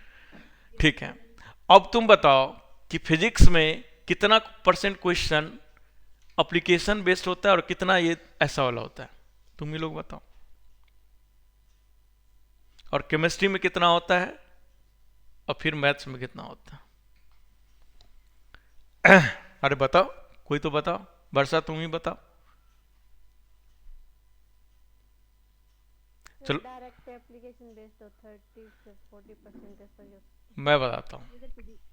फिजिक्स में जो है, ठीक है, आपका लगभग 70%, 60 से 70% क्वेश्चन जो है ना, ये फर्स्ट कैटेगरी, ये सेकंड कैटेगरी लिख देता हूँ, ये फर्स्ट कैटेगरी का क्वेश्चन होगा। ठीक है, और रिमेनिंग मुश्किल से 40% भी हम ज़्यादा ही बोल रहा हूँ, ठीक है ना, 65 ले लो, हाँ, कि रिमेनिंग जो परसेंटेज है ना वो कैटेगरी सेकंड का होगा, और ये कैटेगरी सेकंड वाला ही टॉपर डिसाइड करता है। लेकिन बहुत कम होता है फिजिक्स में, खास करके जे मेंस जैसे एग्जाम में तो मेजोरिटी % क्वेश्चन इधर से ही होगा, 90-100% क्वेश्चन। ठीक है, जे एडवांस में कुछ क्वेश्चन होगा जो कि इधर से होगा, समझे। और ऐसा नहीं है कि इधर से नहीं होगा, लगभग आप समझो कि 20 से 30% क्वेश्चन मिनिमम सेकेंड पार्ट से होगा। केमिस्ट्री की बात करें, ठीक है, केमिस्ट्री में लगभग 80 से 90% पार्ट फर्स्ट से होगा, और 10 से 20% सिर्फ सेकेंड पार्ट से होगा। ठीक है, क्योंकि मैं भी जे मीन्स पहले तो मैं फिजिक्स केमिस्ट्री मैथ तीनों पढ़ा लेता था, ठीक है, आज से 5-6 साल पहले, 7 साल पहले मान लो, अब नहीं पढ़ाते हैं। मैथ्स की बात करो तो मैथ्स में जस्ट अपोजिट हो जाता है। ठीक है, क्या होता है मैथ्स में 30 से 40% जो है वो फर्स्ट पार्ट का होगा और रिमेनिंग जो है 70 से 60% ये सेकेंड पार्ट से होगा। बताओ इसमें सही लिखाऊं कि गलत लिखाऊं? ये अप्रोक्सीमेटली है, गारंटी वाला वन है, सही है? Yes sir. ठीक है, अप्रोक्सीमेटली सही है। अब देखो क्या होगा कि देखो यदि पेपर पैटर्न ये भी पूछा आपको तब भी आप मिनिमम 30% मैथ्स में निपटा के आ सकते हो। ठीक है, यदि ये पैटर्न पूछा। अब मैं बताता हूं यदि पेपर टफ किया तो टफ क्या होता है, यही स्किल वाला चीज टफ होता है, जिसमें स्किल डाल दिया जिस क्वेश्चन में, प्रॉब्लम सॉल्विंग स्किल इसको बोलते हैं। क्या बोलते हैं इसको? Problem solving skill. ठीक है, ये इसको बोलते हैं। यदि प्रॉब्लम सॉल्विंग स्किल वाला क्वेश्चन डाल दिया, इसमें से किसी में भी डाल दिया तो आपका पेपर, यदि फिजिक्स और केमिस्ट्री में डाल दिया ना, तो वो पेपर मैथ्स वाला स्किल से भी टफ हो जाता है। 2018 का पेपर जाके देखना केमिस्ट्री का, जे एडवांस का जाके देखना, जे एडवांस का, खास करके ऑर्गेनिक केमिस्ट्री। ठीक है, क्योंकि मैं पेपर आता है तो मैं भी देखता हूँ पेपर, मुझे आइडिया है। 2018 गलत लिख दिया मैं। ठीक है, केमिस्ट्री का पेपर जाके ऑर्गेनिक वाला पोर्शन देखना, 2018 का ऑर्गेनिक वाला पोर्शन, आपको दिखेगा कितना स्किल यूज किया है। जिस दिन आपको इन दोनों में से कोई टफ कर दिया और इसको बढ़ा करके 50-50 कर दिया, इसको बढ़ा करके 50-50 कर दिया, तो आपको ना सहारा मैथ्स ही रहेगा। क्योंकि मैथ्स में ऐसा नहीं कर सकता कि 90 और 10 का रेशियो नहीं डाल सकता, इम्पॉसिबल है। मैथ्स में मैक्सिमम यही रहेगा रेशियो, इससे ज़्यादा रेशियो क्या करेगा वो? 80-20 थोड़े ना कर सकता है, 80-20 कभी नहीं करेगा। वर्स्ट केस में यही रेशियो रहेगा, बेस्ट केस में 50-50 आ जाएगा। ठीक है, बट एवरेज यही होता है। तो मैथ्स में कभी भी इससे ज़्यादा नहीं जाने वाला है। लेकिन ये फिजिक्स और केमिस्ट्री में ये चीज़ हो सकता है, या तो फिजिक्स में कर दे या केमिस्ट्री। 2018 के पेपर में जाओ, ऑर्गेनिक का क्वेश्चन देखो, आपको दिख जाएगा कि क्या किया, कितना शानदार क्वेश्चन दिया है। ऑर्गेनिक भी दिया है अच्छे खासे, और फिजिकल भी अच्छे खासे दिया, और इनऑर्गेनिक में, मतलब ओवरऑल ऑर्गेनिक मैं इसलिए लिख रहा हूं क्योंकि ऑर्गेनिक एमंग ऑल सबसे टफ था। बट ऐसा नहीं था कि भाई और सब क्या बोलते हैं फिजिकल और इनऑर्गेनिक इजी था, वो भी टफ था। समझ बात है? अब यदि मान के चलो ऐसा सिचुएशन हो गया, ठीक है, 16207 1 मिनट, यदि ऐसा सिचुएशन हो गया कि मान लो फिजिक्स या केमिस्ट्री टफ कर दिया, ठीक है, टफ करने का मतलब एक ही चीज होता है, ठीक है, टफ करने का मतलब एक ही चीज होता है, वो क्या होता है कि स्किल बेस्ड वाला क्वेश्चन ना वो बढ़ा देगा। टफ का मतलब यही होता है और कुछ नहीं होता है। ठीक है, तो जैसे ही ये बढ़ गया ना, तो आपका ओवरऑल जो है ना, मान लो कि 50% ईजी आया इसमें, चलो एक ही टफ करेगा, जनरली फिजिक्स केमिस्ट्री दोनों एक साथ नहीं करेगा। ठीक है, मान लो केमिस्ट्री में कर दिया, तो इसमें कितने परसेंट है? 65%। तो तुम लाओगे कितना? एवरेज 50% लाओगे, ऐसा तो नहीं कि 65 का 65 ले आओगे। और फिर इसमें कर दिया तो इसमें तो 50% ही लाओगे। और पता है जब 50%, तुम तो केमिस्ट्री में आदत है तुम्हारा, क्या क्या अरे केमिस्ट्री तो इजी होता है, चलो लगो, तुम एक एक क्वेश्चन ट्राई करने जाओगे, गारंटी है। और गारंटी है ट्राई करने जाओगे ना, तो केमिस्ट्री में एक्चुअल में 1 घंटा देना चाहिए था, वहां पे आपका 1.5 घंटा चला गया। यदि 1 घंटा 20 मिनट भी चला गया ना, तो मैथ्स में आप 40 मिनट भी टाइम दे सकते हो। ठीक है, सिंपल सी बात। ठीक है, तो आपकी 50% मार्क्स इधर, 50% मार्क्स इधर, दोनों मिला के कितना आएगा? 100 नंबर। और मैथ्स में तुम कितने मिनट दोगे? 30 से 40 मिनट दोगे हार्डली। कितने क्वेश्चन करोगे? एवरेज 5 मिनट तुम लोग को जो स्पीड है उसके अकॉर्डिंग लगेगा, तो 8 क्वेश्चन से 10 क्वेश्चन, तो ये 30, तो 130 नंबर पे जाके अटक जाओगे। ठीक है, ये इस मार्क्स पे अटक जाएगा। बट यदि मान गए चलो आपको पता लग गया कि भाई केमिस्ट्री टफ पूछ दिया है या फिजिक्स टफ पूछ दिया है, आइडिया लग गया, उसको छोड़ो और मैथ्स और केमिस्ट्री पर ध्यान दो पहले। और यदि मैथ्स और केमिस्ट्री, ओब्वियस सी बात है, मैथ्स और केमिस्ट्री में यदि मैथ्स में तुमने 40% तो इजी है ना जी, 40% कर लिया, ठीक है, और केमिस्ट्री में जितना इजी है उसको पकड़ के लो। ठीक है, तो मान लो कि 50% में क्या बोलते 40% इजी आया, ठीक है, और फिजिक्स में इतना आया, ये फिजिक्स के साथ भी हो सकता है, तो 5 4 9 4 13, कितना हो गया? 50 40 40, तो ये कितना हो जाएगा? 50 नंबर ये हो जाएगा, 40 नंबर ये हो जाएगा, 40 नंबर, कितना आया? 130 नंबर आया ना जी। खैर यहाँ पे मैंने गलत लिख दिया, यहाँ पर 40 नंबर ही लिखना चाहिए, 120 आएगा, क्योंकि फिजिक्स केमिस्ट्री में 50% अटेम्प्ट करोगे तो जरूरी नहीं कि 50% आएगा, ठीक है, वो 40% में कन्वर्ट होगा। तो 120 आया, देखो 10 नंबर का इंक्रीमेंट हो गया। और ऐसे पेपर में एक एक नंबर बहुत मैटर करता है। क्यों? क्योंकि मेजोरिटी परसेंट बच्चे क्या करता है, बताओ, मेजोरिटी परसेंट बच्चे का स्ट्रॉन्ग क्या होगा? क्या मैथ्स हो सकता है? नो। नहीं, मेजोरिटी परसेंट बच्चे का फिजिक्स, सॉरी केमिस्ट्री और फिजिक्स, सबसे ज्यादा strong chemistry than physics, majority percent बच्चे का यही होता है। तो आपको यदि रैंक लाना है और अच्छा करना है तो आपको मैथ्स में ध्यान देना पड़ेगा, पहला रीजन मैंने बताया, क्योंकि पेपर का पैटर्न क्या आएगा कोई नहीं जानता है। अभी हम वो लास्ट ईयर फिजिक्स और केमिस्ट्री इजी आया था, मैथ्स टफ है। मैथ्स तो हमने आपको बताया मैथ्स क्यों टफ होता है, तो टफ होने के पीछे रीजन ये सेकेंड टाइप का क्वेश्चन जो है ना, ये नंबर ऑफ क्वेश्चन ज्यादा होता है, दैट्स इट। और इन क्वेश्चन में ऑब्वियस सी बात है टाइम लगता है, टाइम खर्च आता है। यहाँ पे 2 मिनट दोगे क्वेश्चन हो जाएगा केमिस्ट्री का, फिजिक्स का क्वेश्चन हो जाएगा, यहाँ पे 2 मिनट में तो कोई आएगा भी नहीं, 4 मिनट दोगे तब जाके होगा, ठीक है। तो इसीलिए कि मैथ्स को आप इग्नोर नहीं कर सकते हो। तो जो लोग मैथ्स को इग्नोर करते हैं आप लड़ो, ऐसा नहीं, देखो 40% मार्क मैथ्स से मार्क्स लाया जा सकता है, कोई भी एक वीक बच्चा जो जिसको मैथ्स नहीं भी आता है ना, वो भी 40% एटलीस्ट स्कोर कर सकते हैं, क्योंकि 40% क्वेश्चन एप्लीकेशन बेस्ड होता है। तो एप्लीकेशन बेस्ड होता है इसका मतलब क्या, कि फॉर्मूला आपको याद है, कॉन्सेप्ट आपको याद है, अप्लाई करना जानता हो तो आप क्वेश्चन निकाल ले जाओगे। और 40% क्वेश्चन करने में कितना, आप 40 मिनट भी दे दोगे तो हो जाएगा ये काम, 40 मिनट भी दे दोगे, 40 मिनट्स भी दे दोगे तो ये काम हो जाएगा, ठीक है। तो पहले चीज तो ये इंश्योर, मैथ्स जो है ना, मैथ्स ही आपका ना रैंक डिसाइड करेगा। कभी फिजिक्स केमिस्ट्री आपको ना हमेशा रेस में लाएगा, ठीक है, और मैथ्स आपका रैंक डिसाइड करेगा। मैथ्स जितना आप करोगे आपका रैंक उतना अच्छा जाएगा, अब मैथ्स जितना कम होगा रैंक उतना खराब आएगा। फिजिक्स केमिस्ट्री में मैक्सिमम कितना स्कोर मार सकते हो तुम ही सोच के देखो ना, फिजिक्स केमिस्ट्री मिला करके मैक्सिमम बहुत स्ट्रांग है, बहुत स्ट्रांग है तो हार्डली 130 नंबर स्कोर कर सकते हो, उससे ज़्यादा थोड़ी ना होगा। 65% ज़्यादा ले आओगे मैथ्स फिजिक्स केमिस्ट्री में, बताओ, नहीं आएगा, बता रहा हूँ मैं। तो मैक्सिमम 130 नंबर ले आओगे, बहुत इंटेलिजेंट रहते 140 नंबर, लेकिन 140 नंबर नहीं आएगा, इतना आसान नहीं है मैं, ठीक है, ठीक है। तो मान के चलो 140 नंबर आया, 130 नंबर आया, अब 130 नंबर के बाद रैंक कौन डिसाइड करेगा? जितना मैथ्स का क्वेश्चन करोगे रैंक उतना अच्छा आएगा, समझ गए? तो मैथ्स को अवॉइड मत करो, ठीक है।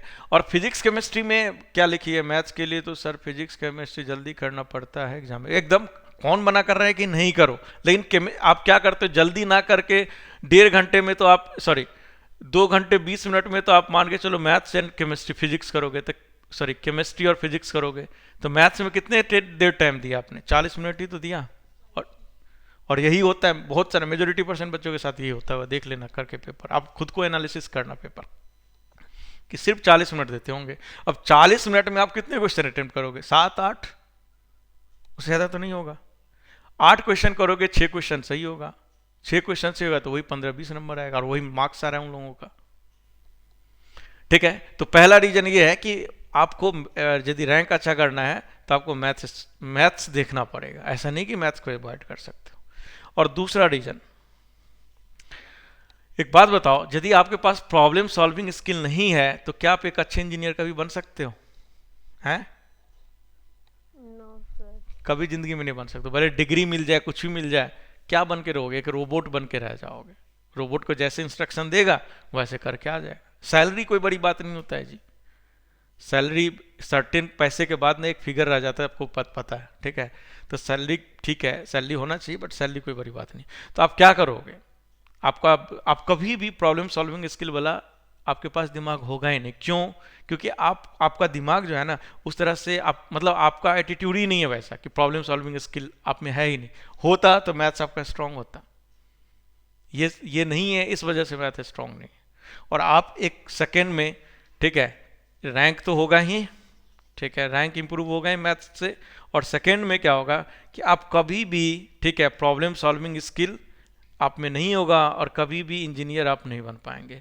आप क्या बनेंगे? सिर्फ क्या बनेंगे? अरे बताओ, एक मजदूर बनोगे। मजदूर क्या होता है? बस वो वाला मजदूर बनोगे कि भाई तुम कहलाओगे इंजीनियर, लिखा हुआ आएगा इंजीनियर, बट एक्चुअल में मजदूरी वाला काम कराएगा। जितने लोगों का प्लेसमेंट होता है अमेजन गूगल में, क्या सब लोग डेवलपर ही बनता है? नहीं, बहुत लोग कॉपी पेस्ट करने वाला भी होता है। ठीक है, तो वही कॉपी पेस्ट वाले में रह जाओगे। मान लो जैसे मजदूर का काम क्या होता है, जैसे सिविल इंजीनियर है, सिविल इंजीनियर ने बता दिया कि देखो रोड ऐसे ऐसे जाएगा, यहाँ पर ये लगेगा, यहाँ पर ये लगेगा, मजदूर जैसे इंजीनियर ने बोला वैसा कर दिया।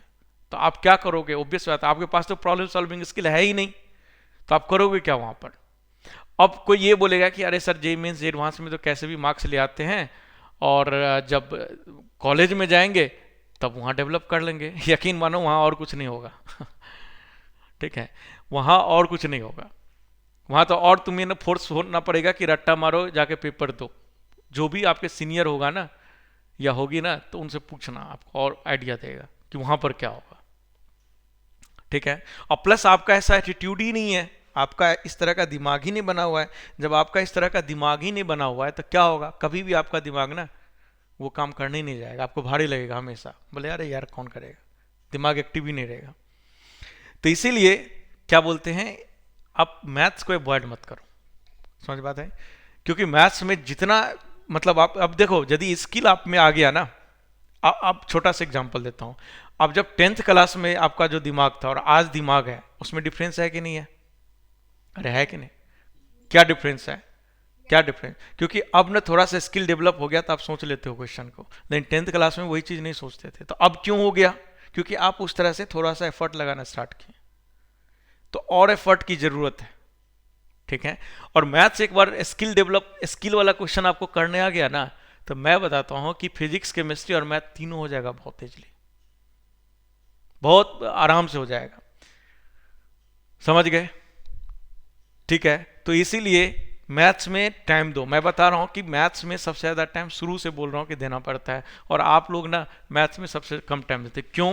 क्योंकि मैं एकदम जबरदस्ती नहीं करवाता हूं ना, इसलिए। अब वही है कि मैं जबरदस्ती कराऊं, ये करो, ये बच्चे नहीं हो आप लोग, ठीक है ना? ऐसा नहीं होता है। 13th में मतलब 12th पास हो चुके हो, पहली दूसरी क्लास में हो क्या? और जो पढ़ने वाला बच्चा होता है ना, उसको जबरदस्ती कुछ नहीं कराना होता है। अब सोचो तो, कल कंपनी में जाओगे तो क्या आपसे एम्प्लॉय जबरदस्ती करवाएगा तब करोगे? मतलब एम्प्लॉयर जबरदस्ती करेगा तब काम करोगे? आपको जो काम मिला वो करोगे, सिंपल सी बात है। और ये एटीट्यूड नहीं है आप में, तो आप बताओ किस एंगल से आप चाहते हो कि आप एक इंजीनियर बन जाओ? यदि आपको खुद से काम करने की इच्छा नहीं जगती है और क्या बोलते हैं टफ काम करने की इच्छा नहीं जगती है, इजी काम तो सबको मजा आता है करता है, इजी और मजे वाला काम, लेकिन टफ वाला काम करने की इच्छा नहीं जगती है खुद से, तो कभी भी जिंदगी में सक्सेस कर पाओगे? मतलब सक्सेस हो पाओगे? कभी नहीं हो पाओगे। कभी भी जो अचीव करना चाहते हो कैसे अचीव होगा? इमेजिन करके देखो, क्या ऑटोमेटिकली आ जाएगा सामने आपके सब कुछ? ऐसा चमत्कार नहीं होने वाला है ओवरनाइट। ठीक है, कंसिस्टेंटली आपको एफर्ट लगाना पड़ेगा, कंसिस्टेंटली, तब जाके 10 साल 5 साल बाद रिजल्ट दिखता है कि हाँ हम कहीं पहुंचे हैं। ऐसे नहीं होता है कि ठीक है हम कराएंगे तब आप करोगे, आपको काम मिल गया आप करो, दैट्स इट। ये एटीट्यूड होना चाहिए। आपको काम दिख गया, मेरे पास ये काम है, अब एफर्ट लगाना है मुझे, लगाओ। तो ये बच्चों वाला काम तो मैं कभी जिंदगी में करता नहीं हूँ। ठीक है, तो मतलब ये एटीट्यूड डेवलप करवाना ही गलत है। ठीक है, कि आप में खुद ही एटीट्यूड होना चाहिए कि मेरा जो वीक है उस पर ज़्यादा ध्यान देना है। तो पहली बात ये, ठीक है, कि भाई मैथ्स में हम बार बार बोलते हैं टाइम दो, और अभी जो टेस्ट होने वाला है आरएमटी होगा ना, फिर से आरएमटी कब है? फिर से रिवीजन टेस्ट 9 को। अब जिस भी दिन होगा, ठीक है ना, उस दिन आप लोग रिवीजन अपना स्टार्ट करो। ठीक है, आप अपना टाइम देखो कैसे रिवीजन के लिए टाइम निकालोगे। और ऑब्वियस बात है आरएमटी में किसी का भी 30% से मार्क्स कम नहीं आना चाहिए, जो आज क्लास में हो। मुझे दिख गया, मैं स्क्रीनशॉट ले लेता हूँ, मैं फ़ोन लगाऊंगा सबको कि 30% से कम मार्क्स किसी का नहीं आना चाहिए। क्योंकि आरएमटी में तो भाई मेजोरिटी परसेंट सिलेबस तो कवर है कि नहीं? चलो इन सब में तो हम नहीं मैटर करता है कि सिलेबस हमारा नहीं हो रखा है, तो इसलिए हम इसको नहीं देखेंगे। लेकिन आरएमटी में तो मेजोरिटी परसेंट कवर होगा सिलेबस, तो आराम से 80% के आसपास आप क्वेश्चन अटेम्प्ट करने लायक होंगे। तो उसमें एटलीस्ट 30% तो आना चाहिए। समझ गए? और ये क्या बोलते हैं सबके लिए चैलेंज है, ठीक है, कि 30% मिनिमम मुझे मार्क्स सबका दिखना चाहिए, 100 में से 30 नंबर सबका दिखना चाहिए आरएमटी में। सुन लिया सब लोग? Yes sir. इतना मुझे मार्क्स चाहिए ही चाहिए, चाहे कुछ भी हो जाए। और इसकी प्लानिंग आज से ही करो कि रिवीजन कैसे आप स्टार्ट करो, ताकि उस डेट तक रिवीजन जितना सिलेबस दे रखा है उस डेट तक उतने सिलेबस कवर हो जाए, रिवीजन हो जाए मैथ्स का। समझ गए? अब और ये एटीट्यूड डेवलप करो खुद से, ठीक है, कि मुझे बोलने की जरूरत नहीं पड़े। तो देखो पहली चीज ये। दूसरी चीज, बहुत बच्चों की ये प्रॉब्लम होती है कि क्वेश्चन तो आता है लेकिन उसमें टाइम बहुत लगता है कि नहीं, जैसे वर्षा ने बताया, ठीक है, कि भाई क्वेश्चन तो होता है बट टाइम बहुत ज़्यादा लगता है, ठीक है। तो उसके लिए दो स्ट्रेटजी होता है, बट ठीक है, हम सजेशन, तुमको जो स्ट्रेटजी आपको सही लगे वो अडॉप्ट करना, जो नहीं लगे आप छोड़ देना, क्योंकि ठीक है अचानक करने से जरूरी नहीं कि हो जाएगा। देखो पहला चीज कि ये स्टेप्स जो है ना, स्टेप्स, जितना स्टेप्स को स्किप कर सकते हो उतना स्टेप स्किप करो, मतलब उतना दिमाग में करो, माइंड में करो, ठीक है। दूसरा होता है कुछ शॉर्टकट्स, बट इसके चक्कर में मैं बोलूंगा कि ठीक है, जहां मैं गारंटी वाला वर्ड बोलूंगा ना वहीं इस्तेमाल करना। रिमेनिंग शॉर्टकट जो है ना, शॉर्टकट जो है ना, होता है, ऐसा नहीं कि बहुत, ऑलमोस्ट बहुत चीज़ों का होता है, बट बहुत जगह काम नहीं करता है। और जेईई एडवांस में ना क्वेश्चन वैसा ही देगा जहां काम नहीं करता है, आपको लगेगा हम तो सही करके आगे, गड़बड़ हो जाएगा। तो इसीलिए शॉर्टकट्स पे ज़्यादा भरोसा मत करना। जहाँ पे मैं बोलूँगा कि यहाँ लगाना गारंटी, जहाँ जहाँ मैं बोला हूँगा, जैसे मैंने यहाँ बोला कि भाई ये यदि लॉग ए है और ए टेंडिंग टू 1 जा रहा है, ठीक है, तो उसको 1 + -x लिख करके ऊपर नीचे कर सकते हो, तो ये शॉर्टकट चलेगा, ये क्योंकि कहीं गड़बड़ नहीं होने वाला है, ठीक है। और ये शॉर्टकट्स क्या है, कुछ नहीं, वो तो दिमाग में कैलकुलेशन है एक्चुअल में। तो ये शॉर्टकट्स भी होता है, बट हम इसको अवॉइड ही करने के लिए बोलेंगे, ठीक है। हेलो, आवाज आ रहा है? Yes sir. ये स्क्रीन फ्रीज हो गया क्या? No sir. ओके, ठीक। तो शॉर्टकट्स होता है, ठीक है। थर्ड, बट इसके भरोसे मैं कभी नहीं बोलूंगा, क्योंकि जेईई मेन एडवांस में डेंजरस होता है। सब लोग चमत्कार दिखाता है, बट चमत्कार के पीछे नहीं जाना चाहिए। आपको ये चीज इंपॉर्टेंट है, ये बहुत इंपॉर्टेंट है। आप देखना जो टॉपर वगैरह होता है ना, ठीक है, उसका कैलकुलेशन देखना कितना वो दिमाग में कैलकुलेशन कर लेता है। कभी मिले हो ऐसे लोगों से? अरे देखे हो कभी किसी को? हाँ, उन लोगों के पास यही चीज होता है और कुछ नहीं होता है। वो शॉर्टकट वगैरह ये सब कुछ नहीं होता है। मैथ्स वगैरह में शॉर्टकट के पीछे कभी नहीं जाना चाहिए। मैंने देखा है शॉर्टकट वालों का हाल, 4 क्वेश्चन पे शॉर्टकट अप्लाई होगा, 5वां क्वेश्चन सही से बना के दिया, कहानी खत्म शॉर्टकट का, ठीक है। तो इस स्टेप। और तीसरा जो होता है, ठीक है, कि जनरली क्या करते हैं बच्चे, एक बात बताऊं, कि ये जो स्टेप्स जो है, हेलो आवाज आ रहा है? Yes sir. देखो इसके लिए जो तीसरा मैं बोलने जा रहा हूं, इसके लिए डेयरिंग चाहिए, ठीक है, यदि है तो करना। अब बताओ स्टेप्स वगैरह जो स्किप यानी कैलकुलेशन फास्ट दिमाग में कब होना चाहिए? कब होना चाहिए? कब होता है जब आपका दिमाग पूरी तरह से फ्रेश रहे, है कि नहीं? अरे हाँ है ना, फ्रेश रहे। जब फ्रेश कब रहता है? जब पेपर देने बैठते हो तभी रहता है फ्रेश, है ना। तो थर्ड स्टेप होता है कि सबसे पहले मैथ्स अटेम्प्ट करो। अब ये बहुत डेंजरस है, मैथ्स अटेम्प्ट करो सबसे पहले। जितने क्वेश्चन इजी है उन क्वेश्चन को मैथ्स निपटा लो। 5 क्वेश्चन इजी है, 5 ही क्वेश्चन निपटा के छोड़ दो। पॉइंट समझ में आया? लेकिन याद रखना कि ये जो है ना थर्ड वाला बहुत डेयरिंग वाला काम है, ठीक है। डेयरिंग वाला काम क्यों है बताऊं? क्योंकि आपने पहला क्वेश्चन देखा, दूसरा, तीसरा, चौथा, पांचवा, छठा, सातवां, ये 25 क्वेश्चन हो गया। आपने फर्स्ट देखा नहीं हो रहा है, आपका कॉन्फिडेंस लेवल गिरा। सेकंड देखा नहीं हो रहा है, कॉन्फिडेंस लेवल गिरा। थर्ड देखा नहीं हो रहा है, कॉन्फिडेंस लेवल। लगातार 10 क्वेश्चन दिखा नहीं हो रहा है, आपका कॉन्फिडेंस लेवल गिरते गिरते कम हो जाएगा। और जैसे ही कॉन्फिडेंस लेवल कम हुआ तो आपका क्या होगा आपको भी पता है, यदि आप में डेयरिंग नहीं है तो। मतलब आपको दिमाग को शांत करने नहीं आता है तो आपकी कहानी खत्म हो जाएगी। लेकिन जो लोग मैथमेटिक्स पहले अटेम्प्ट करता है, मैं कभी ये सजेशन नहीं दूंगा, आपको क्या सही लगता है आप करना, ठीक है। आप किस में कंफर्टेबल हो वो करना। बट क्या होता है कि मैथ सबसे पहले अटेम्प्ट करते हैं ठीक है। तो होता क्या है कि मान लो मैथ्स के लिए आधा घंटा डिसाइड किया कि आधा घंटा पहले मैथ्स में देना है, जनरली जो बच्चे करते हैं, ठीक है, जो मैथ्स में स्कोर करते हैं, मैं उसकी स्ट्रेटजी बताता हूँ कि आधा घंटा देना है, आधा घंटा में जितना क्वेश्चन मैथ्स का निकाला फटाफट उतने क्वेश्चन निपटा दिया। क्यों? क्योंकि स्टार्टिंग में क्या होता है, दिमाग ज़्यादा लगता है। पॉइंट समझ में आया? अब एक बात बताओ कि मैथ्स का एक क्वेश्चन है, ठीक है, और आपको आधा घंटा 30 मिनट दिया गया, ठीक है, और केमिस्ट्री का एक है, फिजिक्स का एक है, तो सबसे चैलेंजिंग काम कौन सा होगा? मैथ्स का ही करना ना। तो जब दिमाग पूरी तरह से फ्रेश रहता है तभी चैलेंजिंग काम अच्छी तरह से होगा। जैसे इमेजिन करो पहले केमिस्ट्री और फिजिक्स कर लेते, दिमाग थक जाएगा, थके हुए दिमाग से मैथ्स करोगे तो क्या होगा? मान लो 10 किलोमीटर भगा दिया, ओके, और 10 मीटर भगाने के बाद आपको फिर बोलना कि मैथ्स का क्वेश्चन करो तो क्या होगा आपका? तो मैं बहुत सारे बच्चे के साथ ये प्रॉब्लम होती है। तो इसीलिए हम लोग बोलते हैं उन बच्चों को कि भाई 30% जो है ना, हम ये नहीं बोल रहे हैं 30 मिनट टाइम तो मैथ्स में दोगे ना यार, ऐसा तो नहीं है कि नहीं दोगे 30 मिनट भी, हैं? दोगे ना? तो 30 मिनट जो है ना, स्टार्टिंग का 30 मिनट मैथ्स में जितने क्वेश्चन होता है निकाल लो और फटाफट कर दो, क्योंकि मैथ्स में भी तो 30% क्वेश्चन तो इजी होता है। 30% मतलब 30 मार्क्स, 30 मार्क्स मतलब 8 क्वेश्चन मैक्सिमम, 8 से 10 क्वेश्चन। तो 8 से 10 क्वेश्चन करने में कितना टाइम लगेगा? सोच के देखो, आपके पास 8 से 10 क्वेश्चन करना है और रिमेनिंग कितने क्वेश्चन होता है? 15 क्वेश्चन पढ़ना है, रीड करना है, यही होगा ना जी, हैं? 15 क्वेश्चन रीड करने में कितना सेकंड लगेगा? मैथ्स का क्वेश्चन कैलकुलस वगैरह का तो रीड करने में सेकंड भी नहीं लगता है कि नहीं? तो 15 क्वेश्चन रीड करने में कितना टाइम लगेगा बताओ? ऑन एवरेज कितना टाइम लगेगा? हेलो, कितना टाइम लगेगा बोलो? 10 मिनट? 10 मिनट से ज्यादा नहीं लगने वाला, गारंटी इस बात की, ठीक है।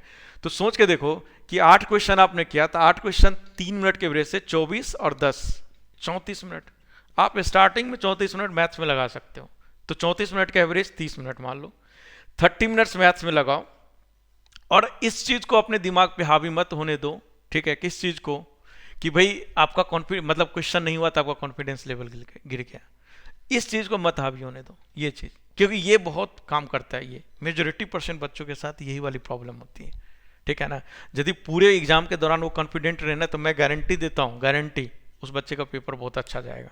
कोई यहाँ पर घास नहीं काटा है, मैं तो 30 से 40% बोल रहा हूँ इजी आता है, कभी करो 50-60% भी जाता है जेईई मेंस में, जे एडवांस की बात नहीं कर रहा, जेईई मेंस में, ठीक है।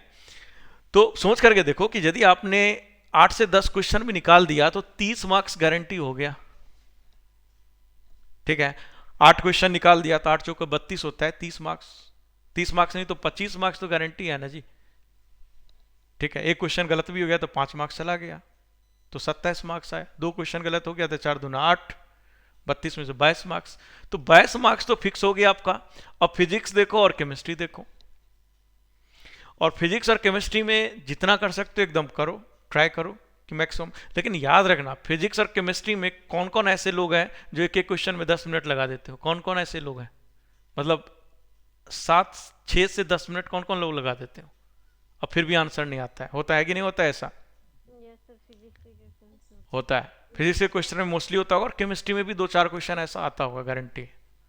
जो लोग ये कर रहे हो ना, तो वो एक्चुअली मैथ्स के साथ ना इंसाफी कर रहे हो, क्योंकि हमने आप लोग को हमेशा मैं बताया कि 5 मिनट के बाद 1-1 सेकेंड मैटर करता है।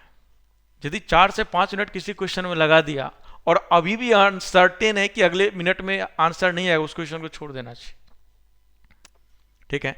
क्योंकि मान लो कि 8 मिनट लगा के तुमने 4 नंबर लाया, और मैथ्स में 8 मिनट लगा के हो सकता है 3 क्वेश्चन हो जाए, तो यहाँ 12 मार्क्स आ सकता है, क्योंकि 8 मिनट में एवरेज 2.3 मिनट में एक क्वेश्चन हो सकता है सॉल्व, क्यों नहीं? और नहीं तो गारंटी है 2 क्वेश्चन भी हो सकता है, तो यहां 12 आएगा, यहां 4 आएगा, तो क्या मतलब बनता है? पहले मैथ्स देखो ना। तो ये देखो, इस बात को समझना कि सिर्फ सिलेबस कवर करने से नहीं होता है। कभी भी जिंदगी में सिलेबस 100% आपको नहीं आ सकता है, टॉपर को भी नहीं आता है, ठीक है। वो भी, उसको भी जाके पूछोगे ना कि तुमको 100% सिलेबस पे कॉन्फिडेंस है, तो गारंटी बोलेगा नहीं। पॉइंट समझ में? तो ये चीज कभी नहीं हो सकता है। हो क्या सकता है? स्मार्ट तरीके से प्रिपरेशन करना और स्मार्ट तरीके से पेपर अटेम्प्ट करना, ये दो चीज। तो जो दो लोग इस दो चीज में होता है, ठीक है, कि स्मार्ट तरीके से, अब मान लो फिजिक्स आपने 1 घंटे 20 मिनट में पूरे फिजिक्स सॉल्व किया, तो क्या किया भाई? 1 घंटे 20 मिनट में आप मान लो फिजिक्स में 50-60 नंबर लाते, तो क्या किया? कुछ नहीं किया। फिर कौन सा तीर मार लिया? कोई केमिस्ट्री में मान लो 1 घंटे 20 मिनट में 60 मार्क्स लाया, तो क्या किया? कुछ तीर नहीं मारा। देख लो ना, 1 घंटे 20 मिनट कितना हो गया? 2 घंटे 40 मिनट। सिर्फ 20 मिनट में मैथ्स होगा, तो 60-60 120 नंबर में हो जाएगा क्या सिलेक्शन आपका? कहां से हो जाएगा? और यही मेजोरिटी % बच्चे के साथ ये प्रॉब्लम होता है, क्योंकि वो फिजिक्स और केमिस्ट्री इजी लगता है तो उसके पीछे भागता है और मैथ्स बर्बाद कर लेता है। तो हमारा यही कहना है कि ये जो RMT सेकेंड आ रहा है ना, ठीक है, उसमें तुम ये एक्सपेरिमेंट करके देखना कि स्टार्टिंग के half an hour 30 minute maths में देना और देखना कि क्वेश्चन हो रहा कितना हुआ। और याद रखना कि किसी भी क्वेश्चन में 5 मिनट से ज्यादा लग रहा है मैथ्स में भी, छोड़ देना उस क्वेश्चन को। हमने क्या बोला कि स्टेप सही से लिखना है, स्टेप सही से लिखना। इतना भी स्टेप मत लिखना कि स्टेप लिखने में ही टाइम खराब हो जाए। ऐसा स्टेप्स होना चाहिए कि जब आप इस क्वेश्चन पे फिर से आओ तो स्टेप देख करके आपको रिकॉल हो जाएगा आपने क्वेश्चन पर कितना मेहनत कर रखे थे, वो रिकॉल हो जाना चाहिए और वो क्लियर कट होना चाहिए, ताकि वो 5 मिनट जो आपका खराब हुआ था तो वो 5 मिनट इस्तेमाल हो जाए, ठीक है।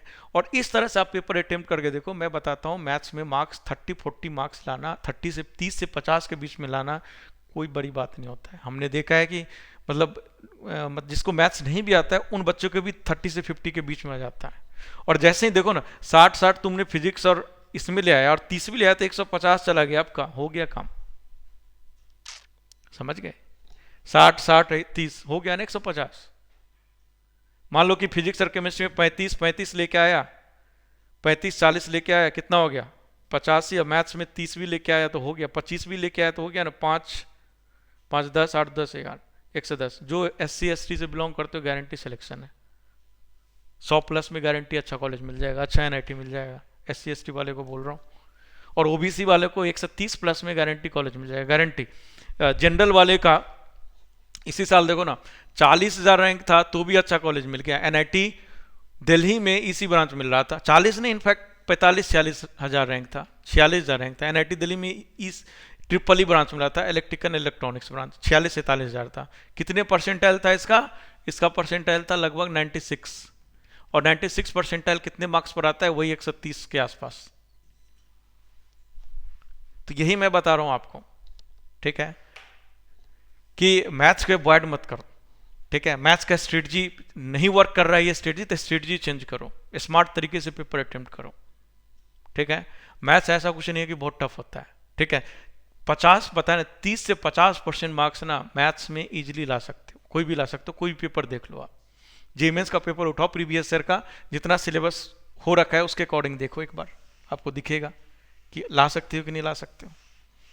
तो मैथ्स को छोड़ो मत। और ये तीसरा वाला जो मैं मेथड बताया ना कि सबसे पहले अटेम्प्ट करो, क्यों? क्योंकि पहले दिमाग सही काम करता है, ठीक है।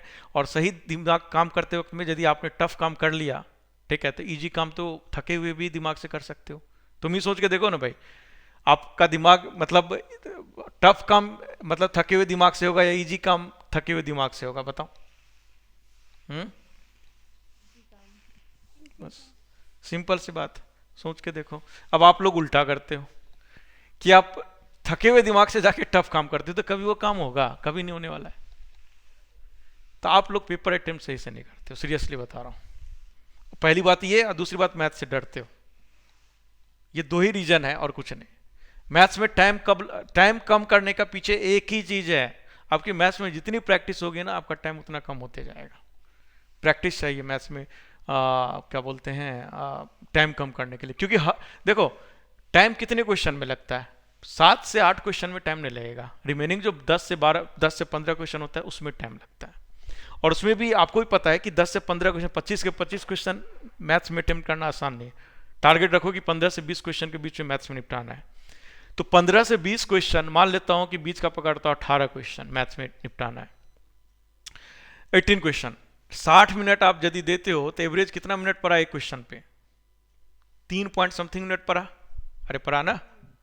3 मिनट मान लो, क्योंकि रिमेनिंग जो 7 क्वेश्चन को पढ़ने में 6 मिनट जाएगा, 6 मिनट तो जाएगा भी नहीं, तो 3 मिनट मान लो, 3 पॉइंट समथिंग, 18 18 चौके 72, ठीक है, तो 18 तिया 54, 6 मिनट मान लो कि तुम मैथ्स को 3 मिनट एवरेज में 18 क्वेश्चन अटेम्प्ट कर सकते हो। समझ गए? ऐसा नहीं कि नहीं किया जा सकता। बस इसमें 2 चीज ध्यान रखना पड़ता है। पहला चीज ये ध्यान रखना पड़ता है कि कौन क्वेश्चन को छोड़े और किसको करे, ये आपको सीखना पड़ेगा कि किसको हम छोड़ दे, किसको करें। पहली चीज ये ध्यान रखना पड़ता है। और दूसरी चीज कि मैथ्स करते वक्त ना एनर्जी होनी चाहिए, दिमाग चलना चाहिए, ठीक है, तभी फोकस लेवल अच्छी होनी चाहिए, तभी जाकर के फटाफट होगा। तो सबसे लास्ट में जब मैथ्स करने जाओगे, मतलब सबसे थका हुआ दिमाग है, तो जो चीज 2 मिनट में हो रहा था, आप सोच के देखो ना, 10 किलोमीटर भगा के फिर बोलूंगा कोई काम करने के लिए, तो आप कितने धीरे धीरे करोगे ना भाई, आपका इफिशियंसी क्या होगा, स्लो हो जाएगा कि नहीं हो जाएगा। तो सिंपल यही चीज होता है कि आप यदि फिजिक्स और केमिस्ट्री करने के बाद जब मैथ्स करने जाओगे तो होगा क्या, यही तो होगा कि मैथ्स में टाइम लगेगा ही लगेगा। एक तो पहले से दिमाग में आपका निगेटिव है कि अरे यार मैथ्स है, तो निगेटिव वहीं से है पहले से, और दूसरा आप थका हुआ हो, फिर जाके मैथ्स कर रहे हो तो क्या होगा, यही होगा जो हो रहा है कि जिस क्वेश्चन में 2 मिनट लगना चाहिए उसमें 5 मिनट लगेगा। तो आप 1-2 टेस्ट में, ठीक है, स्ट्रेटजी थोड़ा चेंज करो। मैथ्स को आधे घंटे फिक्स 30 मिनट्स, मैं अपना, सबके पास होगा घड़ी, ठीक है, रहता है ना एग्जाम में घड़ी, वैसे तो दिखता ही है वहां पर। 30 मिनट से स्टार्टिंग के 30 मिनट मैथ्स में दो। भाई मैथ्स में 30 मिनट देना है कि नहीं देना है, बताओ, देना है? ऐसा तो कोई नहीं है जो 30 मिनट भी नहीं देते हो मैथ्स में, सभी लोग देते हो, है कि नहीं? तो मेरा कहना है कि पहले दो, पहले फर्स्ट, सबसे पहले 30 मिनट। लेकिन याद रखना कि क्वेश्चन सॉल्व नहीं होना तो दिमाग पे हावी मत होने देना। पॉइंट समझ में है क्या? कि भाई क्वेश्चन सॉल्व नहीं हुआ तो होता है ना कि आपका कॉन्फिडेंस लेवल लूज हो रहा है, वो चीज मत होने देना। और यदि वो चीज नहीं होने दिया और ये एटीट्यूड डेवलप हो गया आप में, तो हम बता रहे हैं कि स्टार्टिंग का 30 मिनट्स ना मैथ्स अटेम्प्ट करना बहुत फ्रूटफुल रहेगा, बहुत ही ज्यादा फ्रूटफुल रहेगा। इस 30 मिनट में यदि 30 मार्क्स स्कोर कर लिया, काम हो गया, क्योंकि मैथ्स ही तो सबसे ज्यादा डूबोता है। और 30 मिनट में 30 भी, मिनिमम 30 भी कर लिया ना, और रिमेनिंग 1.5 घंटे फिजिक्स केमिस्ट्री पे जेईई मेंस में मार्क्स आ जाएगा, जी एडवांस में भी हो जाएगा आपका काम। समझ गए? तो यही 3-4 रीजन होता है, ठीक है, मैथ्स में कम मार्क्स आने का। जो मेरा एक्सपीरियंस है पिछले 8-10 सालों का, यही एक्सपीरियंस है कि बच्चों के साथ ये होता है। तो लेकिन ये ध्यान रखना कि स्टार्टिंग में जब फर्स्ट 30 मिनट लगाना, 30 मिनट लगाना एक बार। भाई अभी तो इस मार्क्स से आपको ऐसा तो नहीं है कि कोई मतलब मतलब ऐसा तो नहीं है कि सीट मिलने जा रहा है आपको इस मार्क्स से। पॉइंट समझ रहे हो? तो आप एक्सपेरिमेंट करके देखना, ठीक है। लेकिन एक बात ध्यान रखना, ठीक है, कि जब भी क्वेश्चन नहीं हो तो आप अपने दिमाग पे हावी मत होने देना कि अरे यार मैथ्स में तो बहुत सारे क्वेश्चन नहीं हुआ मेरे से। पॉइंट समझ? इस चीज को हावी मत होने देना। तुम तो हमेशा पॉजिटिव रहो, ऑलवेज बी पॉजिटिव। कह रहे यार मेरे से नहीं हो रहा, पूरा इंडिया के बच्चों से नहीं होगा, क्या टेंशन ले रहा है, चलो करो। आप फोकस करो कि जितना हो रहा है ना, देखो आपका काम क्या है, सोच के देखो ना, आपका क्या काम क्या है। निगेटिव वाला थॉट दिमाग में लाना ही नहीं है। आपका काम है 100% एफर्ट के साथ पेपर करना है, दैट्स इट। और क्या काम है आपके हाथ में? और कुछ नहीं है, समझ गए? आपके हाथ में इसके अलावा कुछ नहीं है, आपको 100% एफर्ट के साथ काम करना है, दैट्स इट। ठीक है, समझ में बात आई कि नहीं आई? ठीक है, तो अगली पेपर में, ठीक है, आप, हेलो, हाँ, आप एक बार ट्राई करना कि आधे घंटे स्टार्टिंग का मैथ्स में लगाना सबसे पहले, और क्वेश्चन सही से चूज करना, फटाफट फटाफट पढ़। मान के चलो कोई क्वेश्चन पढ़ने में 2 मिनट लगेगा, उस क्वेश्चन को मत करना, छोड़ देना, उसको मत पढ़ना। समझ में बात आई कि नहीं है? और सेम ये फिजिक्स केमिस्ट्री में भी देखना कि जैसे फिजिक्स में बहुत बड़ा बड़ा क्वेश्चन होता है कि नहीं? तो फिजिक्स में यदि बड़ा क्वेश्चन है और उसको पढ़ने में ही 1 मिनट चला जाएगा, तो जैसे इमेजिन करो उस क्वेश्चन 1 मिनट से ज्यादा, चलो 1 मिनट तक तो एक्सेप्टेबल है, चल जाएगा। लेकिन 1 मिनट से ज्यादा जा रहा है, 1.3 मिनट जा रहा है, तो उस क्वेश्चन को पहले मत करना। क्यों? क्योंकि वो जानबूझ के वो पेपर दिया गया ताकि आप अपना टाइम लगाओ, ठीक है। तो आपको बहुत तरीके से क्वेश्चन सेलेक्ट करने आना चाहिए फिजिक्स केमिस्ट्री मैथ का। मान लो कि पेपर भी बहुत बड़ा क्वेश्चन भी है और कैलकुलेशन भी है, तो जस्ट इमेजिन करो छोड़ना ही बेटर होगा ना इस क्वेश्चन को, भले कितना भी इजी हो। क्योंकि सोचो ना, सिर्फ मार्क्स नहीं देखते हैं, टाइम भी देखते हैं कि कितना टाइम मेरा खर्च हो रहा है इस पेपर, मतलब इस क्वेश्चन को करने में। सिर्फ मार्क्स मतलब क्वेश्चन देखो, आप लोग का एटीट्यूड क्या होता है, एक ही एटीट्यूड हो रहा है कि मेरा क्वेश्चन सॉल्व हो रहा है या नहीं हो रहा है, हो रहा है तो करो। ये नहीं देखने जाते हो कि मेरा मेरा टाइम कितना इसमें खराब होगा, ये देखते ही नहीं हो। देखते हो क्या कोई? ये यही देखते हो ना कि ये क्वेश्चन होगा या नहीं होगा, होगा या नहीं होगा, यस या नो। यदि होगा तो लग जाते हो करने में। अरे लगने से पहले एक बार सोचोगे ना कि टाइम कितना जा सकता है इसमें, ये एटीट्यूड डेवलप करो जल्दी से जल्दी, जो लोग नहीं कर रखे। क्योंकि यदि आप ये एटीट्यूड नहीं डेवलप करोगे कि इस क्वेश्चन में कितना टाइम जाएगा, मान लो इस क्वेश्चन में 6 मिनट चला गया तो बहुत ज़्यादा टाइम चला गया। 6 मिनट कहाँ मिलता है आपको किसी क्वेश्चन के लिए? सोचो ना, कितने क्वेश्चन होता है जी, कितने क्वेश्चन होता है टोटल मिला के? 75। कितना मिनट है? 180 मिनट। बताओ तो एक क्वेश्चन पे कितना एवरेज पड़ा, कितना पड़ा? 2 मिनट से ज्यादा, 2 से 2.5। अब 6 मिनट में कर रहे हो तो सोचो तो क्या हो रहा है। तब क्वेश्चन करने से पहले ये भी एटीट्यूड यानी ये भी एटीट्यूड डेवलप करो कि भाई होना होना नहीं होना ये तो करते ही है, साथ में ये भी कि कितना मिनट में हो सकता है क्वेश्चन मेरा, आइडिया लग जाएगा आपको। यदि ये 5 मिनट से ज्यादा दिख रहा है ना, उसी टाइम छोड़ देंगे कि नहीं इसको बाद में हम करने आएंगे।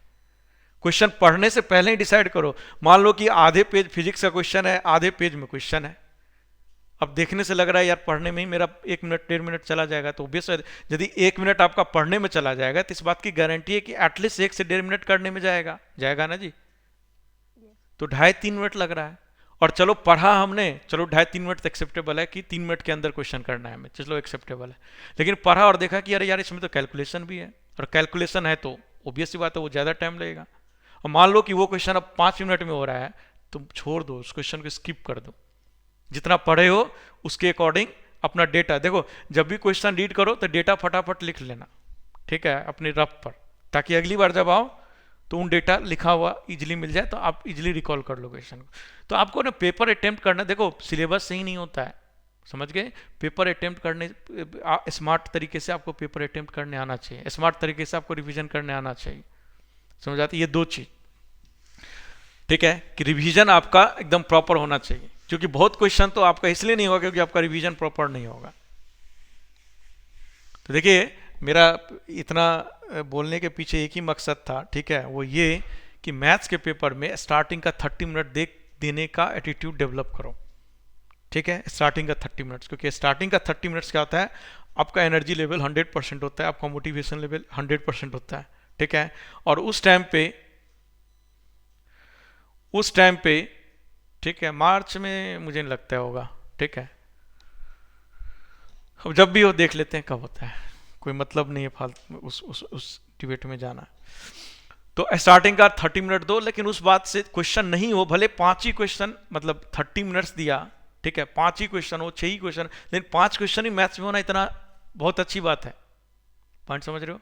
5 क्वेश्चन भी आपने 30 मिनट में कर लिया तो कम बड़ी बात नहीं है, क्योंकि 30 मिनट तो एटलीस्ट मैथ्स में हम देंगे ही, कितना भी कुछ हो जाए, ठीक है। तो भले 5 सॉल्व हो चाहे 4 सॉल्व हो, चाहे 5 तो एटलीस्ट हो गए यार, इतना भी बुरे तो कोई नहीं हो, ठीक है, इतना तो बुरे कोई नहीं हो। तो स्टार्टिंग का 30 मिनट देके उसको दिमाग पे हावी मत होने देना, बस ये एटीट्यूड डेवलप करो सबसे पहले, हम इतना ही बोल रहे हैं, और दूसरा डिवीजन करो। चलो नेक्स्ट हमारा है यूजिंग लिमिट्स यूजिंग एक्सपेंशन। अरे तो हो गया तो क्या करें, थोड़ा देर नहीं पढ़ सकते, ज्यादा 10-15 में छोड़ दूंगा, कोई दिक्कत? अरे नहीं ना, 15 मिनट पढ़ा दे रहे हैं बस, थोड़ा सा एटलीस्ट एक्सपेंशन वाला मैं लिख दूं। तो देखो ये एक्सपेंशन आपको एज इट इज रट्टा मारना पड़ेगा, ठीक है। पहला e के पावर x का एक्सपेंशन। e के पावर x का एक्सपेंशन क्या होता है जी, याद है किसी को? 1 + x अपॉन 1 का factorial plus x square upon 2 का factorial plus x cube upon 3 का फैक्टोरियल एंड सो ऑन। इस तरह से क्या चलता है e के पावर x का, समझ बात आई? अरे आए कि नहीं आए? सेकेंड e के पावर -x, ऑब्वियस सी बात है, जहां जहां x है वहां क्या हो जाएगा, -x। तो ये खुद ही लिख लो कि ये क्या हो जाएगा, plus -x by 1 factorial plus -x square upon 2 factorial plus -x cube upon 3 factorial and so on, ठीक है। ये हो गया e के पावर -x का, ऑब्वियस सी बात है, हम इसलिए नहीं लिखे, ठीक है, ये खुद ही लिख सकते हो। उसके बाद देखो कि a के पावर x का लिखना है मुझे, ठीक है। तो a के पावर x वाला एक्सपेंशन में कुछ नहीं करना है कि जो मेरा e के पावर x वाला एक्सपेंशन था ना, उसमें x के जगह, जैसे इसमें x के जगह -1 पुट किया था, तो इसमें x के जगह क्या पुट करोगे, x के जगह आपको पुट करना है ln a। क्या पुट करना है, x ln a। क्या पुट करना है, x इंटू ln a। तो a के पावर x का क्या हो जाएगा, 1 प्लस x के जगह क्या हो जाएगा जी, x into ln a by 1 factorial plus x into ln a का whole square upon 2 factorial and so on. समझ बात आई कि नहीं आई, अरे आया कि नहीं आया। और इसीलिए याद करो a के पावर x में x मतलब ln a टाइप का टर्म आता था, याद करो मैंने वहां बताया था, e के पावर x -1 अपॉन 1 वाला में बोला था 1 होगा, और a के पावर x -1 अपॉन 1 वाले x वाले में क्या बोला था, ln a होगा, याद करो, था ना, ठीक है। तो ये ओबियस बात है, e के पावर x याद है तो आप ये भी लिख सकते हो, आप ये भी लिख सकते हो, इसमें क्या करना है, सब्स्टिट्यूट याद रखना, x ln a। याद हो गया तीनों, अरे याद हो गया, ठीक है। उसके बाद आता है साइन एक्स, और देखो साइन एक्स और कॉस एक्स साथ साथ चलता है, ठीक है। तो साइन एक्स वाले में इवन पावर जो होता है ना, ऑड पावर जो होता है वो साइन एक्स में आता है, और इवन पावर जो होता है वो कॉस एक्स में आता है। तो इवन पावर कहां से स्टार्ट करेंगे, इसमें एक्स से, तो एक्स माइनस क्या आएगा, एक्स क्यूब बाय क्या आएगा, यदि क्यूब है तो 3 फैक्टोरियल आएगा। और फिर देखो ये ऑल्टरनेट प्लस माइनस चलता है, क्या चलता है ऑल्टरनेट, यहां प्लस गया माइनस गया, अगला क्या आएगा प्लस, तो एक्स के पावर 5 बाय क्या होगा 5 फैक्टोरियल, फिर माइनस एक्स के पावर 7 बाय 7 फैक्टोरियल, फिर प्लस एंड सो ऑन। इस तरह से साइन का चलता है, देखो ऑड पावर सारे हैं और ऑल्टरनेट प्लस माइनस चलता है।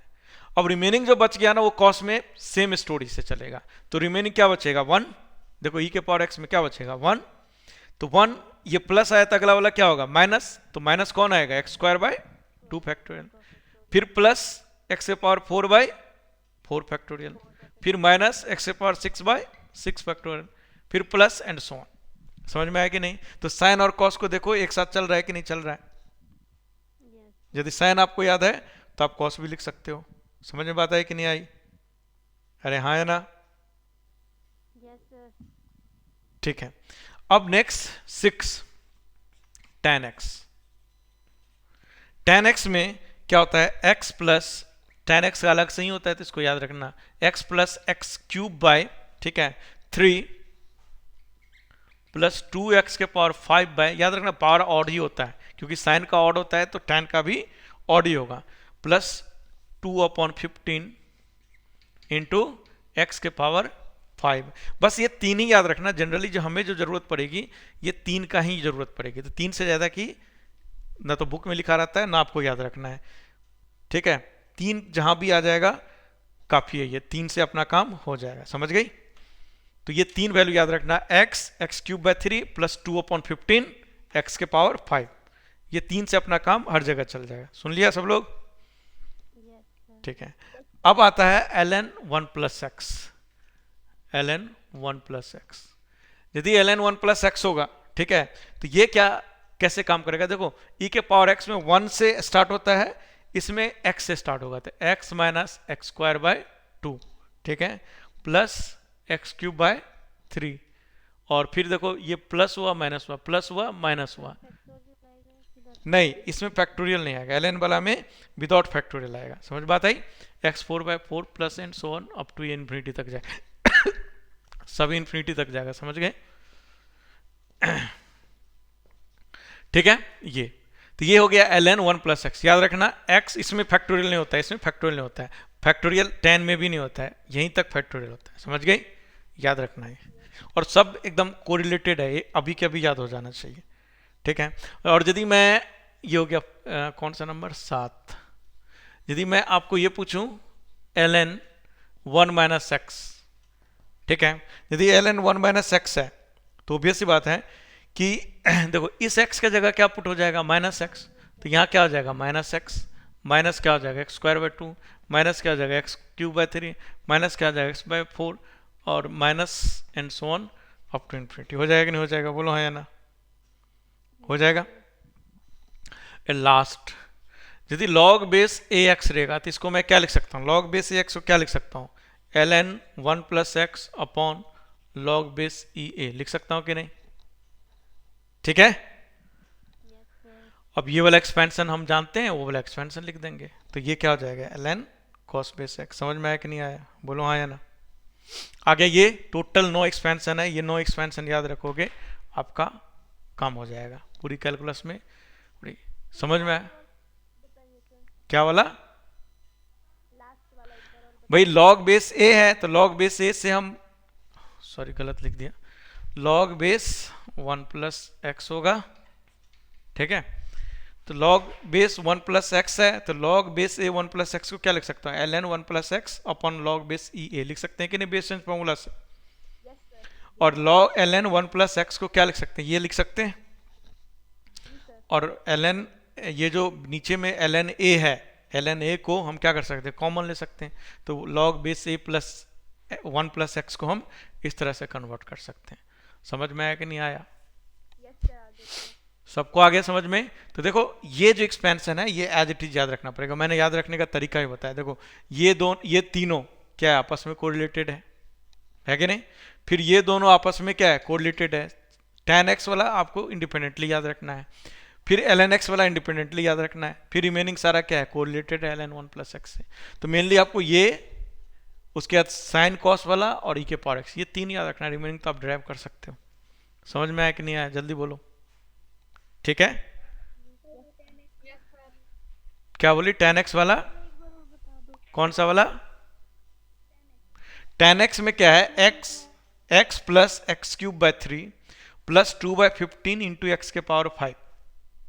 ठीक है ना? ये एज इट इज, ये तीन वैल्यू 1 2 3, ये तीन वैल्यू याद रखना, अपना काम हो जाएगा। ठीक है, ये तीन वैल्यू से अपना काम हो जाएगा। तो इससे आगे की आपसे पूछूंगा, क्योंकि ये किस पैटर्न पे जा रहा है ये तो कुछ लिखवाया नहीं, बताया नहीं।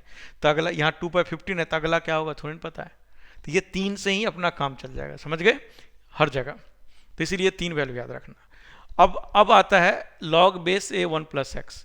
तो ln 1 प्लस एक्स को मैं लॉग बेस, इसको मैं क्या लिख सकता हूँ? सोचो, log base A 1 plus x, इसको मैं क्या लिख सकता हूँ? इसको लिख सकता हूँ ln 1 plus x upon ln a। लिख सकता हूँ कि नहीं लिख सकता हूँ? बोलो हाँ या ना। इसको ऐसे लिख सकता हूँ कि नहीं? अरे लिख सकता हूँ ऐसे। अब जैसे ही इसको ऐसे अपन ने लिखा, तो इसके बदले मैं ये लिख सकता हूँ कि नहीं लिख सकता हूँ? ओके, अब इसको लिख दिया, फिर ln a तो कॉमन हो ही जाएगा लास्ट। ठीक है, अरे समझ में आया कि नहीं आया? समझ गए सब लोग? तो ये जो टोटल नो एक्सपेंशन है, इसको याद रखना। कल जो है हम लोग इस एक्सपेंशन के बिहाफ पे क्वेश्चन करेंगे। ठीक है, और याद रखना आरएमटी में मुझे 30% मिनिमम मार्क्स चाहिए सभी का, ये मिनिमम बोल रहा हूँ। और आधे घंटे स्टार्टिंग में आप अटेम्प्ट करो मैथ्स को।